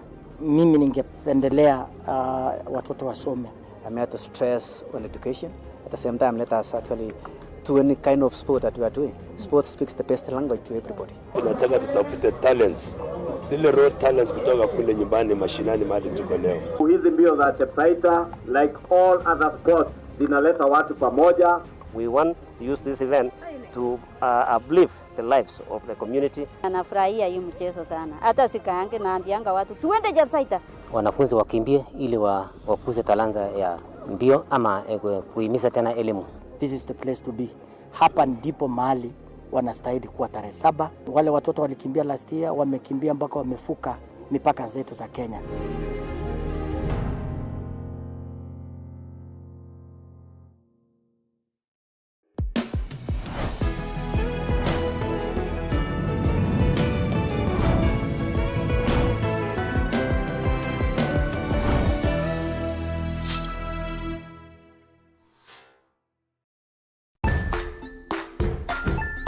Hey there, friends. Welcome to Kids on the Block, where fun and imagination come alive. We dive into magical world filled with exciting adventures and awesome friends. What position were you in? As number 2. What position are you? Number 1. He decided to cross the bridge by his house and look for food on the other side. We're going to do half cup of chocolate chips, and the other one, we're going to do half cup of the blueberries. So, grab your imagination hats and get ready to explore with us. Join us every Saturday at 9 a.m. for new friends, amazing stories, and tons of laughter. If you'd like to get in touch with us, the numbers are on your screen. Find us on WhatsApp on 0793267279. Alternatively, you can also call us live on 0795045864. As we discuss diabetes, today is actually World Diabetes Day, and the theme this year is breaking barriers and bridging gaps. We have been discussing this at length since 8 a.m. with Zara Mohammed, a clinical nutritionist. And let's get right into it. We have a few more minutes before we wrap up, so please get those questions in last minute as we wind up this conversation. Now, Zara, you know, as a nutritionist, what are some of the biggest challenges that people with diabetes face? What are some of the things that it's really just very hard to manage, and it takes a lot of time, a lot of patience, a lot of effort to be able to actually manage these things? I know cravings is one of them, but what else do people who have diabetes do wrong that should not be done, and then in turn that ends up being a challenge for them? I think people just overall, you know, improving their you know, their intake, what they eat, as well as the time that they eat, because typically we tend to, you know, snack on, you know, different foods throughout the day and even late into the evening. So sort of having to bring in now that structure of, you know, breakfast, lunch, dinner. You know, these are things that maybe you should be a bit more careful about eating. This is what you should go for. Typically, for example, with the whole grain foods, it's not something that, you know, a lot of people would, you know, enjoy eating. And so, you know, getting into that routine, and also just, you know, accepting, first of all, the diagnosis of diabetes. It typically is, you know, also such a shock. And then now, you know, just the many changes, having to actually now be conscious about being active, setting aside time for physical activity, you know, all of these things tend to be challenging, you know, but with time, they do catch up. Right, Zara, let's talk about blood sugar levels, especially at night. And you mentioned something about the timings that, you know, you need to be consuming foods, and you need to be very specific, breakfast, lunch, dinner, but also eating early. So I saw this video and I thought it was very interesting about blood sugar levels and how even eating just something like a packet of crisps late at night, at around midnight, and how bad it is for you in comparison to eating that same packet of crisps, which is junk food, at around 7 p.m. and what it does for you, because when you're sleeping, obviously your insulin levels are at an all-time high because you're not moving, you're not really doing any sort of activity, which is why then the food is not being digested and not being burnt, right? In terms of breaking down the sugars in this particular pack of crisps, which is the carbs. So what would you like to recommend someone about when they should be eating? What is the right time to eat dinner? And why exactly should you avoid eating junk food and carbs, like a lot of carbs, especially at night? So, you know, there's something we call the circadian rhythm. Okay. So the reason why we tell people to have, you know, dinner a couple of hours early before bedtime, before you go to bed, is because when nighttime comes, right, there's the hormone called melatonin that is produced, right? Yes. And so what happens is when melatonin is produced, for example, insulin, the secretion or the production of insulin actually goes down. Yes. So that explains why if you have that packet of crisps or whatever, when you have it at night, you know, your insulin levels, the production is actually low because your body knows that, you know, you shouldn't be eating at this time, right? It doesn't expect you to have any food or any nutrition coming in. And so that's why, you know, we really do not encourage snacking late into the night. So there's something we call an eating window, right? So like we talked about, having, you know, it's essentially a time where you have your first meal of the day and your last meal of the day. Right. And trying to be as consistent as possible with those timings. And actually what researchers have found is that even without an individual changing what they're eating particularly, you know, just by having a consistent eating window every single day, there is actually a reduction in inflammation, in weight as well, in cholesterol or lipid levels. Glucose levels are better controlled. So this is why timing is very, very important. Very important. Okay, another question that's come in from Jimbo, who says, went to a chemist with a friend and the clinician spotted some tiny growths on my friend's neck and immediately asked him if he was diabetic. He responded to be affirmative.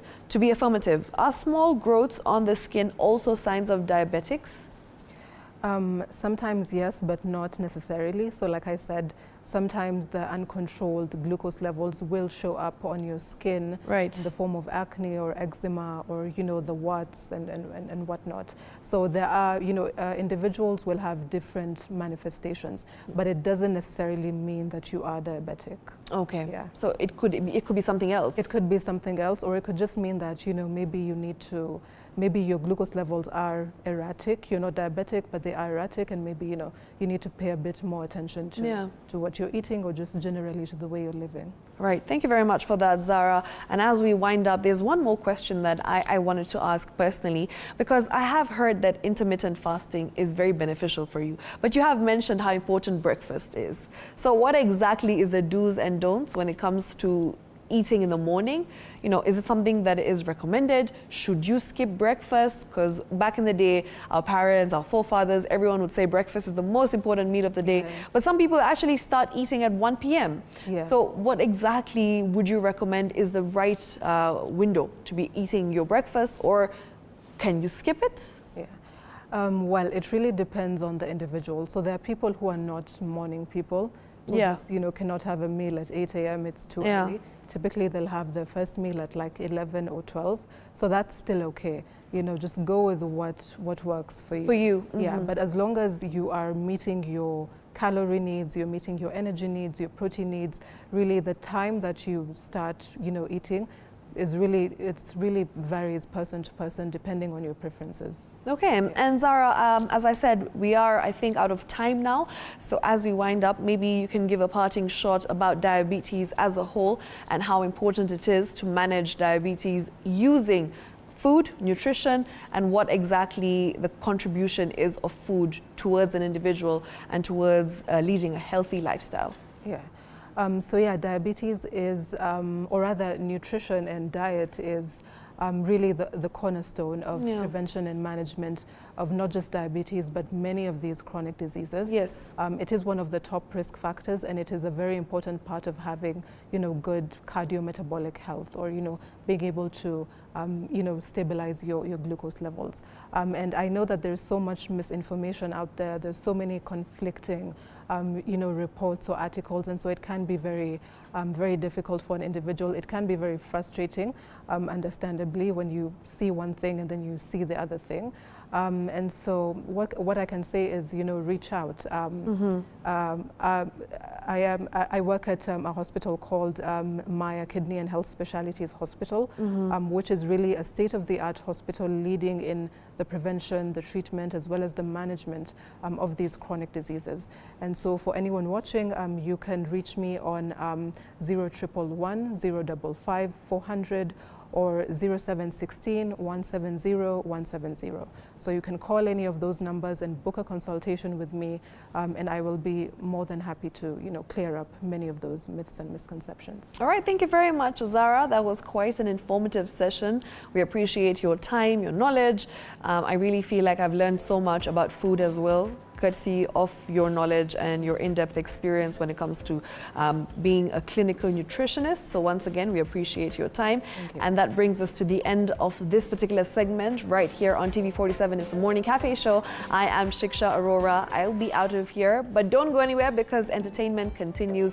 It's actually Fitness Thursday. So remember, food, diet, fitness. Zara has mentioned how important it is to be fit and to have an active lifestyle to be able to also manage diabetes, and just basically as a whole, it's very important to stay active. So that's what we're going to be getting up to right after this. So make sure you stay right here. I'll be seeing you next week, same time, same place. Until then, just get your mats ready, get your workout gear ready. Wherever you are, you can work out in the comfort of your home as well. And yeah, let's just get moving. That's happening right now.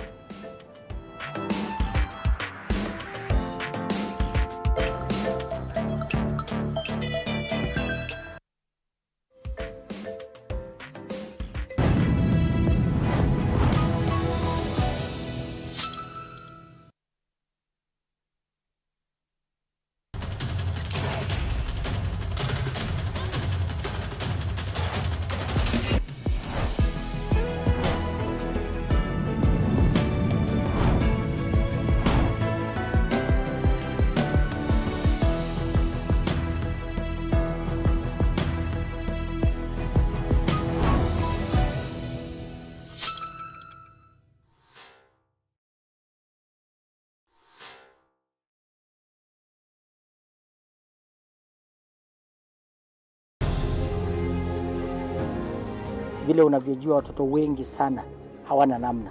Mimi ningependelea watoto wasome. I'm here to stress on education. At the same time, let us actually do any kind of sport that we are doing. Sport speaks the best language to everybody. Tunataka tutafute talents, zile raw talents kutoka kule nyumbani mashinani mahali tuko leo. Hizi mbio za Chepsaita, like all other sports, zinaleta watu pamoja. We want to use this event to uplift the lives of the community. Anafurahia hii mchezo sana. Hata sikaange naambianga watu tuende Chepsaita. Wanafunzi wakimbie ili wakuze talanta ya mbio ama kuhimiza tena elimu. This is the place to be. Hapa ndipo mahali wanastahili kuwa tarehe 7. Wale watoto walikimbia last year wamekimbia mpaka wamefuka mipaka zetu za Kenya.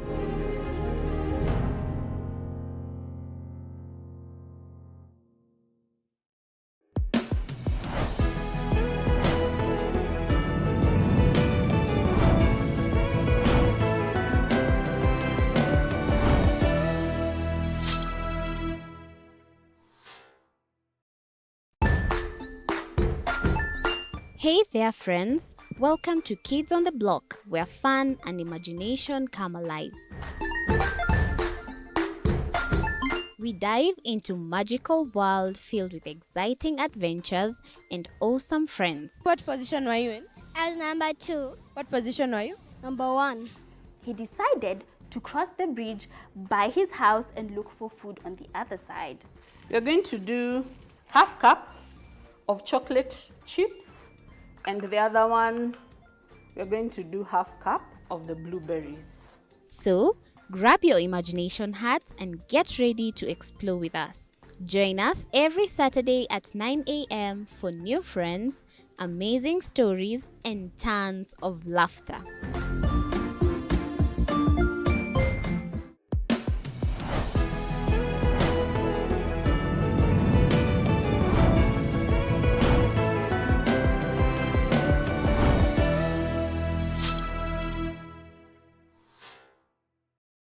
Join us as we explore the journeys of those who defy the odds and break barriers. We dive deep into the stories of triumph.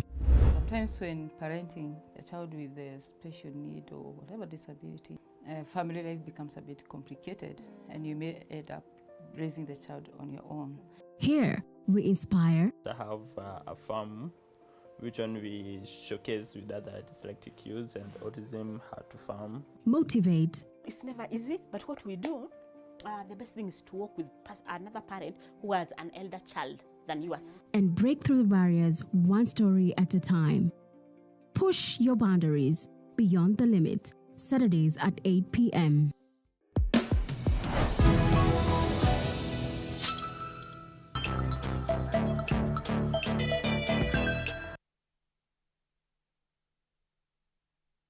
And you're watching TV47. This is the Morning Cafe Show. I am Shiksha Aurora, and we're at Physique Gym in Ruaka, where we're going to be doing something very interesting that you can also follow through at home.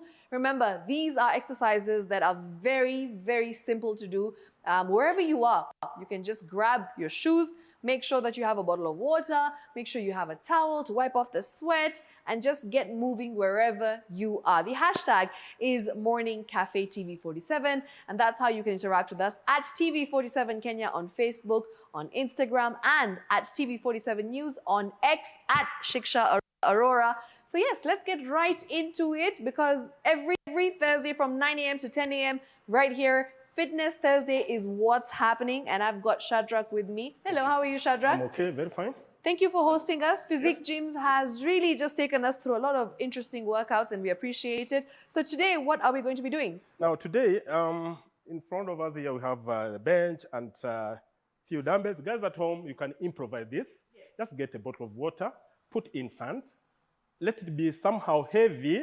Instead of having more excuses that I can't buy the dumbbell, you can use those ones as your dumbbells and do some. Yes, put in water, put in sand, and you're good to go. So today we are doing upper body workout, and you can improvise also a bench at home. Not exactly that you buy one, but somewhere high where you can lie and do some a bit of. I'm going to give you some different variety of upper body workout. So it could be a small table, a small stool. Exactly. Yeah, No a excuse. bench. No excuse, guys at home. And here we are. Let's start with a bit of stretches, and then we do what we have today. Yes. Thank you, guys. All right. Okay, guys, wherever you are, at that point, just put your legs together. Then try to stretch your hands up. Nice. 2, 3, 4, 5, 6, 7, 8, 9, and 10. Then down. As you go down slowly. Nice. 2, 3, 4, 5, 6, 7, 8, 9, and 10. Perfect. At the center, legs apart. Try to bend at that angle. 2, 3, don't bend your knees. 4, 5, 6, 7, 8, 9, and 10. At the center, lean on your left side as you stretch. Good one. Nice. 2, 3, 4, 5, 6, 7, 8, 9, and 10. Good. Let's lean on your right side. 2, 3, 4, 5, 6, 7, 8, 9, and 10. Now, guys, put your legs together. Hold your knees. Give some good rounds. Let's go. 1, 2, 3, 4, and 5. Change on the other side. 1, 2, 3, 4, and 5. Back at center. Hold your waist and go. Rotate. 1, 2, 3, 4, 5, 6, 7, 8, 9, and 10. Change on the other side. 1, 2, 3, 4, and 5. Perfect. Shake a bit. 6, 7, 8, 9, and 10. Just tap your knee. 1, 2, 3, 4, 5, 6, 7, 8, 9, and 10. Back. 1, 2, 3, 4, 5, 6, 7, 8, 9, and 10. Thank you, Tim. Now, guys, we have a bench and a dumbbell. Just go down on your bench, sit on the bench at that point. Then pick a single dumbbell.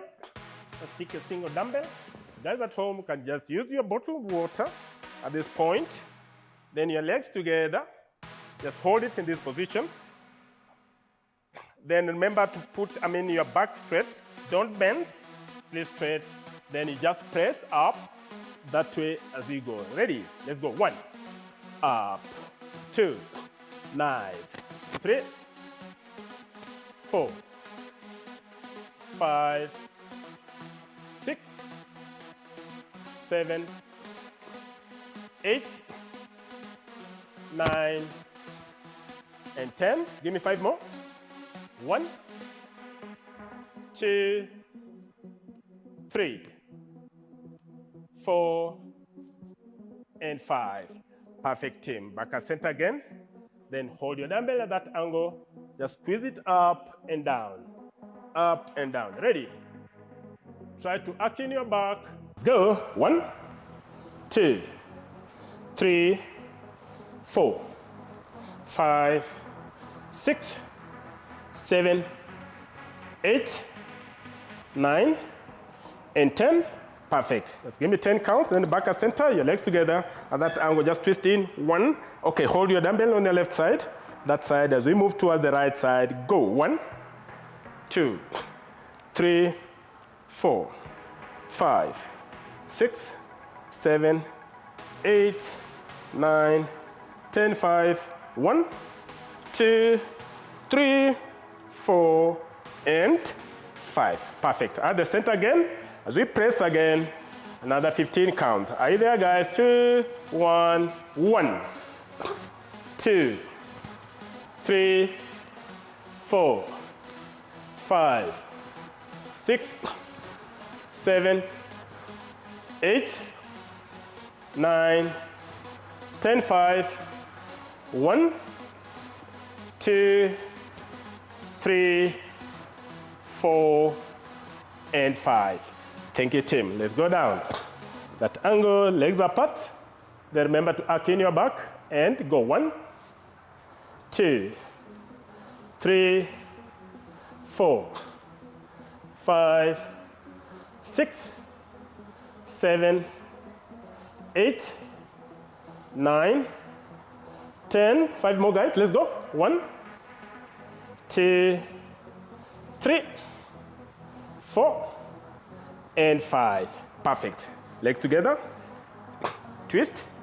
Then hold you on your right side. 2, go. 1, 2, 3, 4, 5, 6, 7, 8, 9, 10, 5. 1, 2, 3, 4, and 5. Perfect. Our last set, first session. Thank you, team. Back a set again. 2, 1, 1, 2, 3, 4, 5, 6, 7, 8, 9, 10. 5 more. 1, 2, 3, 4, and 5. Thank you, team. Down, legs apart. Good one. Are we there? 2, 1, 2, 3, 4, 5, 6, 7, 8, 9, 10. 5 more. 1, 2, 3, 4. What about 5? Thank you, team. Now back at center as we twist. Hold on your right side as we move towards the left. 2, 1, go. 1, 2, 3, 4, 5, 6, 7, 8, 9, 10. 5. 1, 2, 3, 4, and 5. Perfect, team. That's the first session. Moving to the second session. Remember, what we're doing is upper body workout. You guys at home, you can improvise these things. Yeah? No excuse. Back at center now. There's 2 dumbbells. If you have your 2 dumbbells, at this angle, shrugs, just up and down. You work on your shoulders, up and down. Okay, let's start together. Ready? 1, 2, 3, 4, 5, 6, 7, 8, 9, 10. 5 more. 1, 2, 3, 4, and 5. Perfect. Back at center again. That angle. Now, with both legs together, remember, you just go down in that position, and what you do, up and down, up and down. Okay, let's start again. Together, 2, 1, go. 1, up, down. 2, 3, yes. 4, 5, 6, 7, 8, 9. What about 10? Thank you, team. That's nice. That's nice. 2, 3, 4, 5, 6, 7, 8, 9, and 10. Back at center. Then try to hold them in this position, that angle. Then try to push up another 10 counts. Ready? Let's go. 1. Yes. 2. Yes. Strong. 3. Nice. 4. 5. Yes. 6. 7. Let's go. 8. 9. And 10. Guys, if your dumbbells are heavy, you can use one single dumbbell. Just that position, up and down. Okay, you can improvise if possible. Back at center, that position again. Shrugs, chest out. Let's go. 1, 2, 3, 4, 5, 6, 7, 8, 9. What about 10? Give me 5 more. 1, 2, 3, 4, and 5. Thank you, Tim. Bend, that position. Thank you, Tim. Ready? 10, good count, let's go. 1, up, 2, up, 3, up, 4, up, 5, 6, 7, 8, 9. What about 10? Thank you. Pick a single dumbbell. Hold it in this position. 2, 1, 1, 2, 3, 4, 5, 6, 7, 8, 9. What about 10? Good one. Perfect. That's the second set. Move the third, last set, second session. Thank you, Tim. 5, 6, 7, 8, 9, 10. Back at center. Shrugs. Chest out. Go. 1, 2, 3, 4, 5, 6, 7, 8, 9, and 10. Perfect. Good one. Down. Good one, Tim. 2, 1, go. 1, 2, 3, 4, 5, 6, 7, 8, 9. What about 10? Thank you, guys. Single dumbbell. Good. Yes, back at center. Another 15 counts, 10 counts ready. And go. 1. Yes. 2, 3, 4, 5, 6, 7, 8, 9, and 10. Good one. That's our second session, guys. 3 items. Now, the third session, you can stand up, guys. Back on our bench. So with this one, single arm row at that angle as you pull back. Okay, at that angle, yes, you work on your back. That angle, okay? Don't swing your hands. Just try to pull it up and arc your back, okay? Okay, arc your back. Ready? And go. 1, 2, 3, 4, 5, 6, 7, 8, 9, 10, 5. 1, 2, 3, 4, and 5.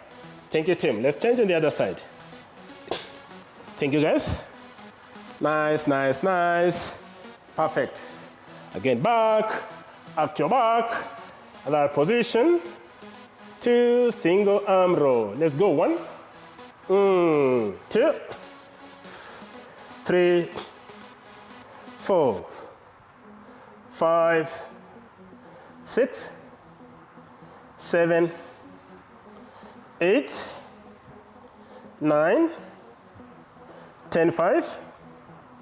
1, 2, 3, 4. What about 5? Thank you, Tim. Back at center again. The dumbbell. Nice. Good, good, good, good. Let's move to that side. Thank you. Back at center. Now at this point, we go down in the dumbbell, just clean and jerk, up and down. Okay, squat a bit and you stretch up. You work on a single arm, then we change to the other side. Ready? Let's go. Start from lower position, Tim. Are you there? And go. 1 and up. Nice. 2. Good. Yes. 3. 4. 5. 6, 7, 8, 9. Last one. Perfect, team. Thank you. Change on the other side. Nice move. Good. Back at center. Let's go down again, team. And go. 1. Up. 2. Up. 3. Up. 4. Up. 5. Up. 6. Up. 7. Up. 8. 9. Guys, what about 10? Yes, nice one. Good one, Tim. The third part, second session. Good one. Pick your dumbbell again, a single dumbbell. Thank you. At this point, we swing our dumbbells 1 and back, 2, back 10 good counts. As we wind up the third set, third set, second session. Ready? Let's go down a bit and go. 1, swing, 2, yes, 3, 4, 5, 6, 7, 8, 9. What about 10? Good one. Nice. That is first set, second session. Go. 1, 2, 3, 4, 5, 6, 7, 8, 9, 10, 5. 1, 2, 3, 4. What about 5? Thank you, Tim. Let's change on the other side. Thank you, Tim. Center again. See, go down. 2, 1, go. 1, 2, 3, 4, 5, 6, 7, 8, 9, 10. Give me 5. 1, 2, 3, 4, and 5. Thank you, Tim. Let's back at center, clean and jack. Thank you, Irene. Back at center. Yeah, try. Let's do 7 each hand. 7 good counts. Are you there, Tim? Let's go down. And 1. Up. 2. Yes. 3. 4. 5. 6. 7. Okay, let's change it the other side. 7 counts. Thank you. Good one. Down and go. 1. Yes. 2. 3. 4. 5. 2 more. Give me 6. Guys, last one, then up. Perfect. Nice. Back at center. Hold your dumbbell. Swing the dumbbell. Are you there, Tim? Let's go down and go. 1. Up. 2. Yes. 3. 4. 5. 6. 7. 8. 9. Guys, last one. Perfect. Our last set. Back again on the bench. Single arm row. Back at center again, Tim. Good one. Nice to go.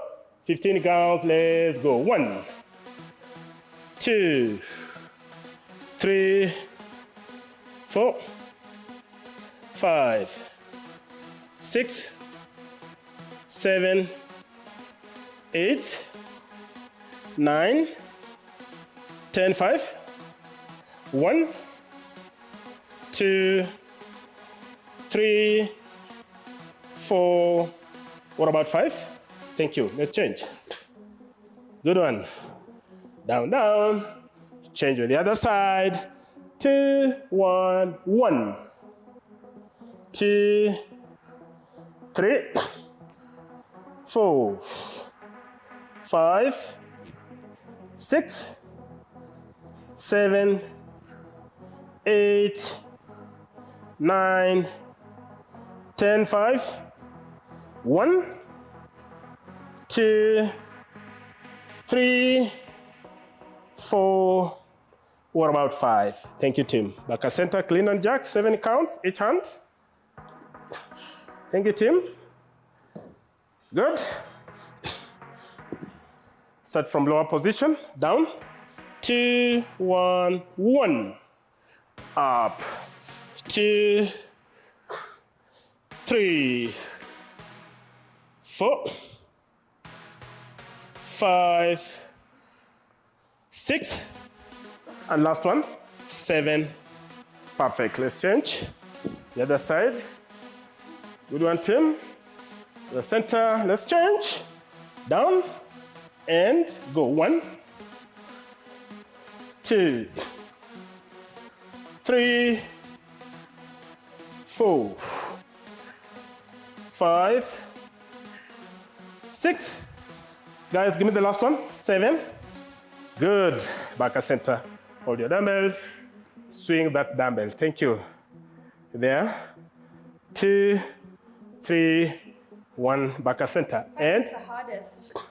2, and go. 1, 2, 3, 4, 5, 6, 7, 8, 9.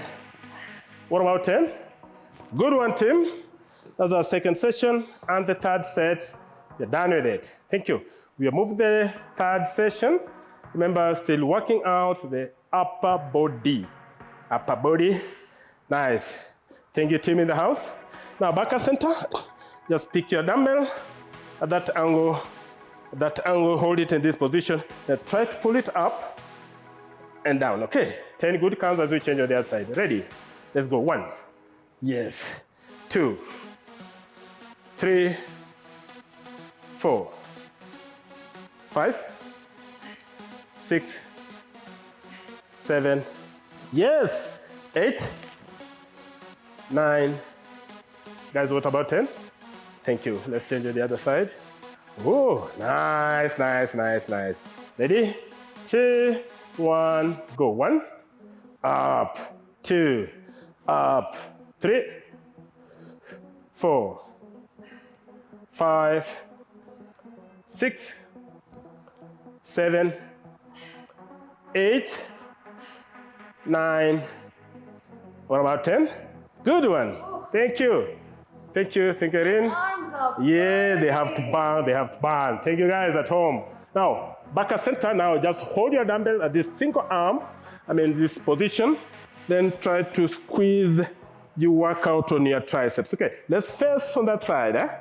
Nice. Are you there? Yeah. Try to tilt your knee as you go down a bit. And go. 1, up. Nice. 2, triceps. 3, 4, 5, 6, 7, 8, 9. What about 10? Thank you, guys. Back at center again. 4, 5, 6, 7, 8, 9, and 10. Okay, at the center, hold your dumbbell at this point. Then you move 1, 2. You twist a bit, yeah? Down. Lean on your right and go. 1, 2, 3, 4, 5, 6, 7, 8, 9, and 10. Good. Good one, good one, good one. That's first set, third session. Okay, now back at This is the fourth one? Yes. Oh, that's nice. Oh, Four. okay. Thank you. Back at center. Then hold on your right hand. Try to squeeze up 10 good counts. Ready?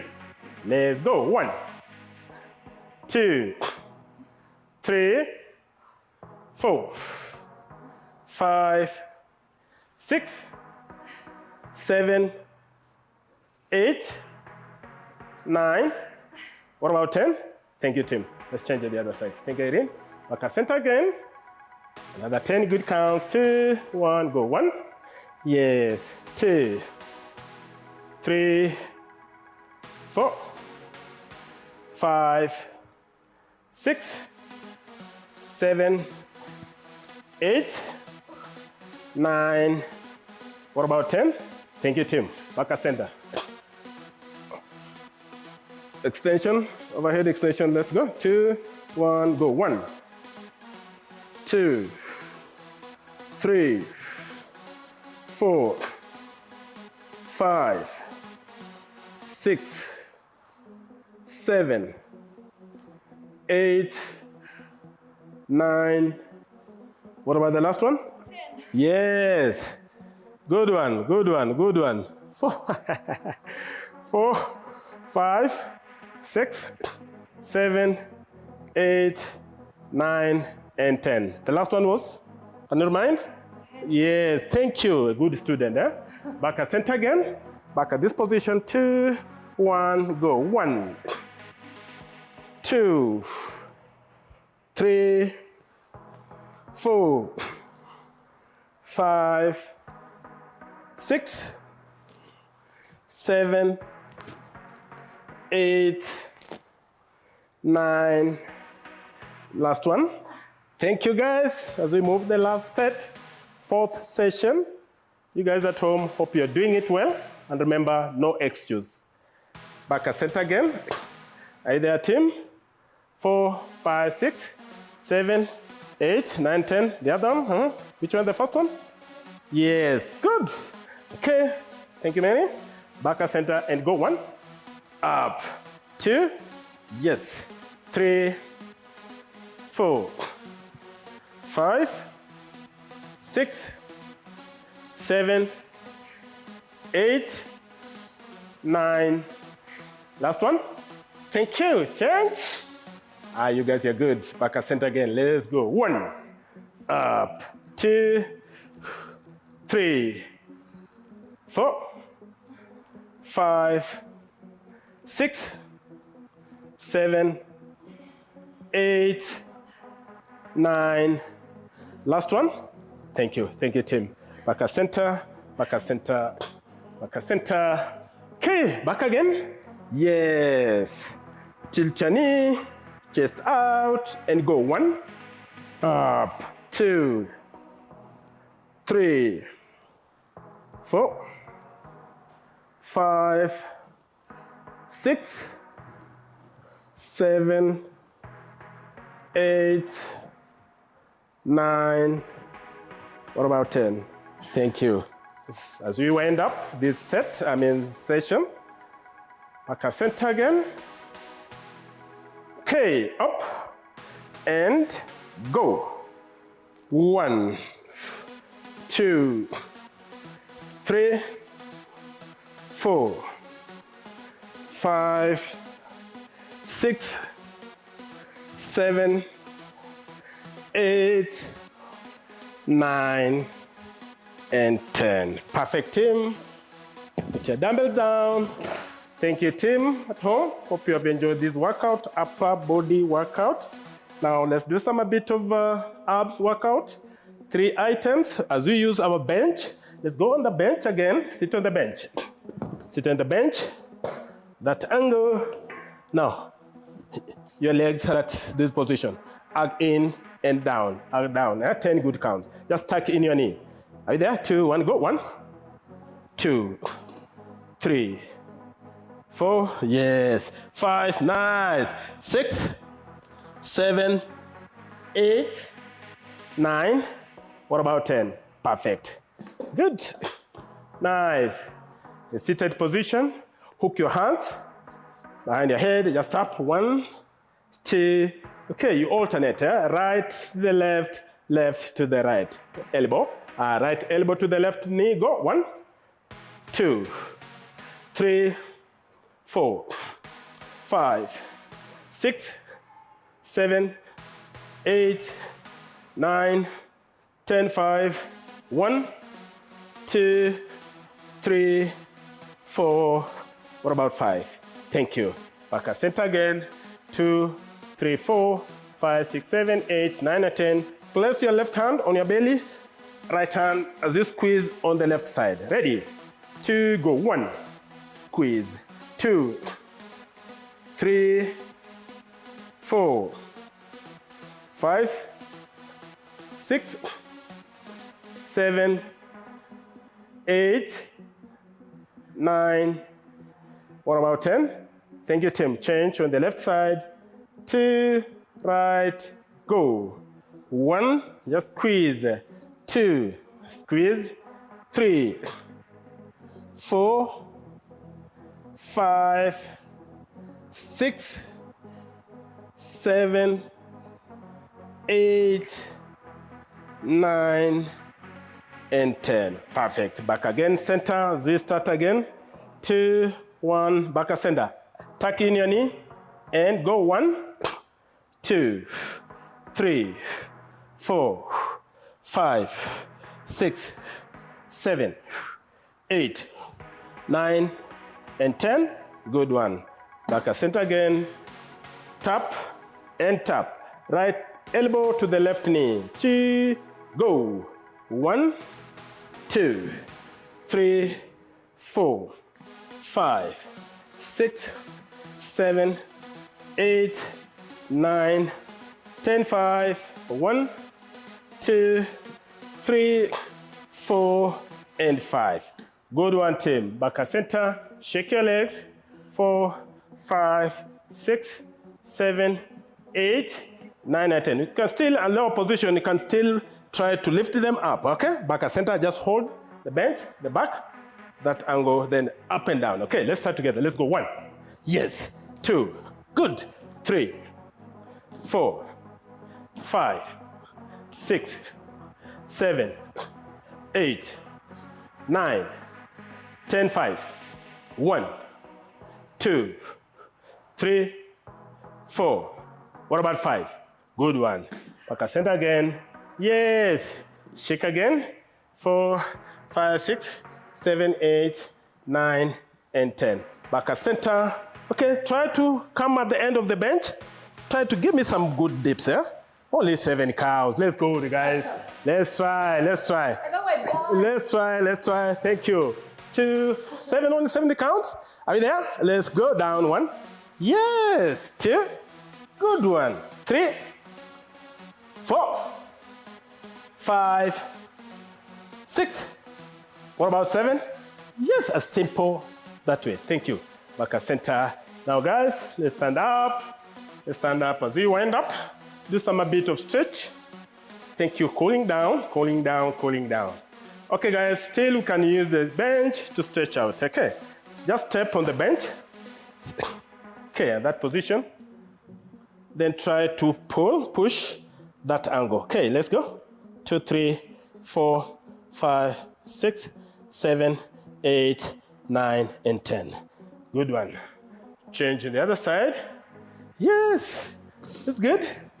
Let's go. Down, down. 1, 2, 3, 4, 5, 6, 7, 8, 9, and 10. Good one. Back at center, this point. Hold in that position as you pull back. Push back. 1, 2, 3, 4, 5, 6, 7, 8, 9, and 10. At the center. Down.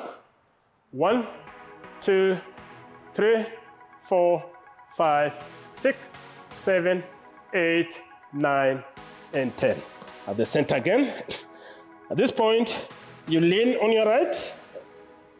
Just hold the bench. Yes. Stretch your left hamstring. Thank you. 2, 3, 4, 5, 6, 7, 8, 9, and 10. Move the other end. Yes, down. Yay. 2, 3, 4, 5, 6, 7, 8, 9, and 10. Back at center, on your toes, 4, 3, 2, and 1. Now, hold your right leg, then try to pin it. 1, 2, 3, 4, 5, 6, 7, 8, 9, and 10. At the center, change on the other side. Good one. Try again, go, go, go.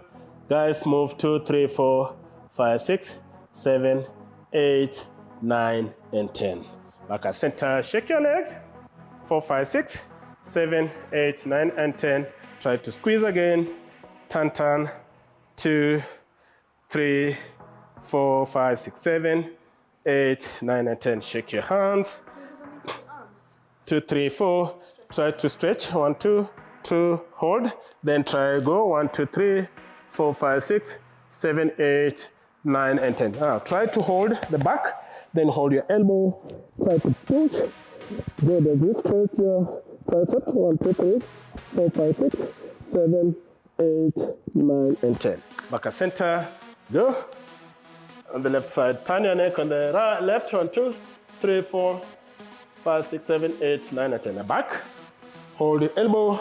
Then try to pull. Push, push, pull. Pull. 1, 2, 3, 4, 5, 6, 7, 8, 9, and 10. Hook your hands at the back. Then try to lift it up. 5, 6, 7, 8, 9, and 10. Back at center again. 1, 2, 3, 4, and 5. Change to the other side. 1, 2, 3, 4, and 5. Shake again your hands. 5, 6, 7, 8, 9, and 10. At the center, guys, close your hands and guys, breathe in. Out. In once more. In. Close your eyes. In. Hold your breath. 5, 4, 3, 2, 1. Open your eyes. Nice. Dismiss. Thank you, team. Thank you, guys. Thank you. And thank you, guys at home. Remember, this is just a kind of workout, upper body workout. You can improvise anything that you just lift and you work on the upper body. Thank you, guys at home. All right, yet another session of Fitness Thursday right here on TV47, the Morning Cafe Show, the best breakfast show in town. I'm your host, SHA Aurora. I've worked out today. My upper body, my arms are feeling very jelly, but feeling strong. And of course, all thanks to Shadrach from Physique Gym in Ruaka, Santisana. Thoroughly enjoyed it. And I'm sure that you also got a few things that you learned here and there, especially when it comes to improvising. Remember, you don't need much, you don't need to go to a gym. And we are making this possible courtesy of this segment, which is Fitness Thursday right here on TV47. That's it from me for now. Next week, same time, same place. We'll do this again, 9 a.m. Make sure you tune in, and it's all happening right here on TV47. Remember, talk to us. Let us know if there's something in particular you want to do, if there's a specific exercise you want to learn, and we'll try and make that possible for you. The hashtag is Morning Cafe TV47 at TV47KE on Facebook, on Instagram, and my handle at SHA Aurora. You can also find Physique Gyms, that is Physique Gym, at Physique Gym on Instagram, and you can speak to Shadrach if you have any questions as well. That's it from now. I'll see you next week. Bye.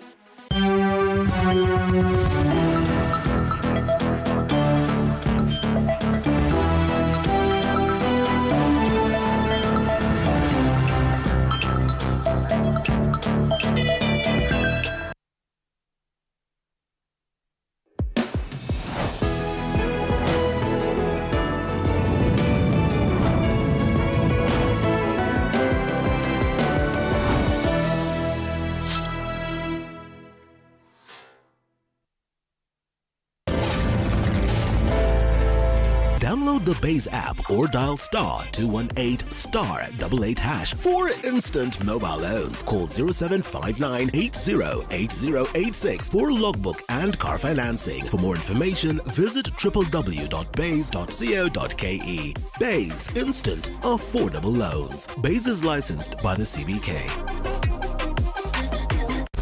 Number one about sifa Sunday. Sijui unafanya nini? Either uko church na kama uko home, please select TV47 alafu ambia neighbors wako wakuje. This is a praise party. Twende na ati nini? Manze, he said it is finished. God is about to intervene in your situation. The light of God had permeated my inner world so much that it was like something, like a spirit of heaviness just lifted off me. This is how we get to do it at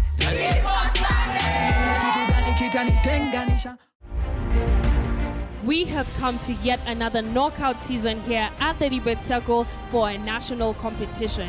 Climate change is real. We don't have time to sit on our hands as our planet burns. We are being left behind as Africa. But all I've heard my brethren on this side saying is that we should blame companies for the damage they cause from their supply chains. Both companies and the consumers should work together so as to achieve the common goal, because we live in the same planet. I want to congratulate both teams because you stood out in terms of style and presentation. Overall, I think you gave it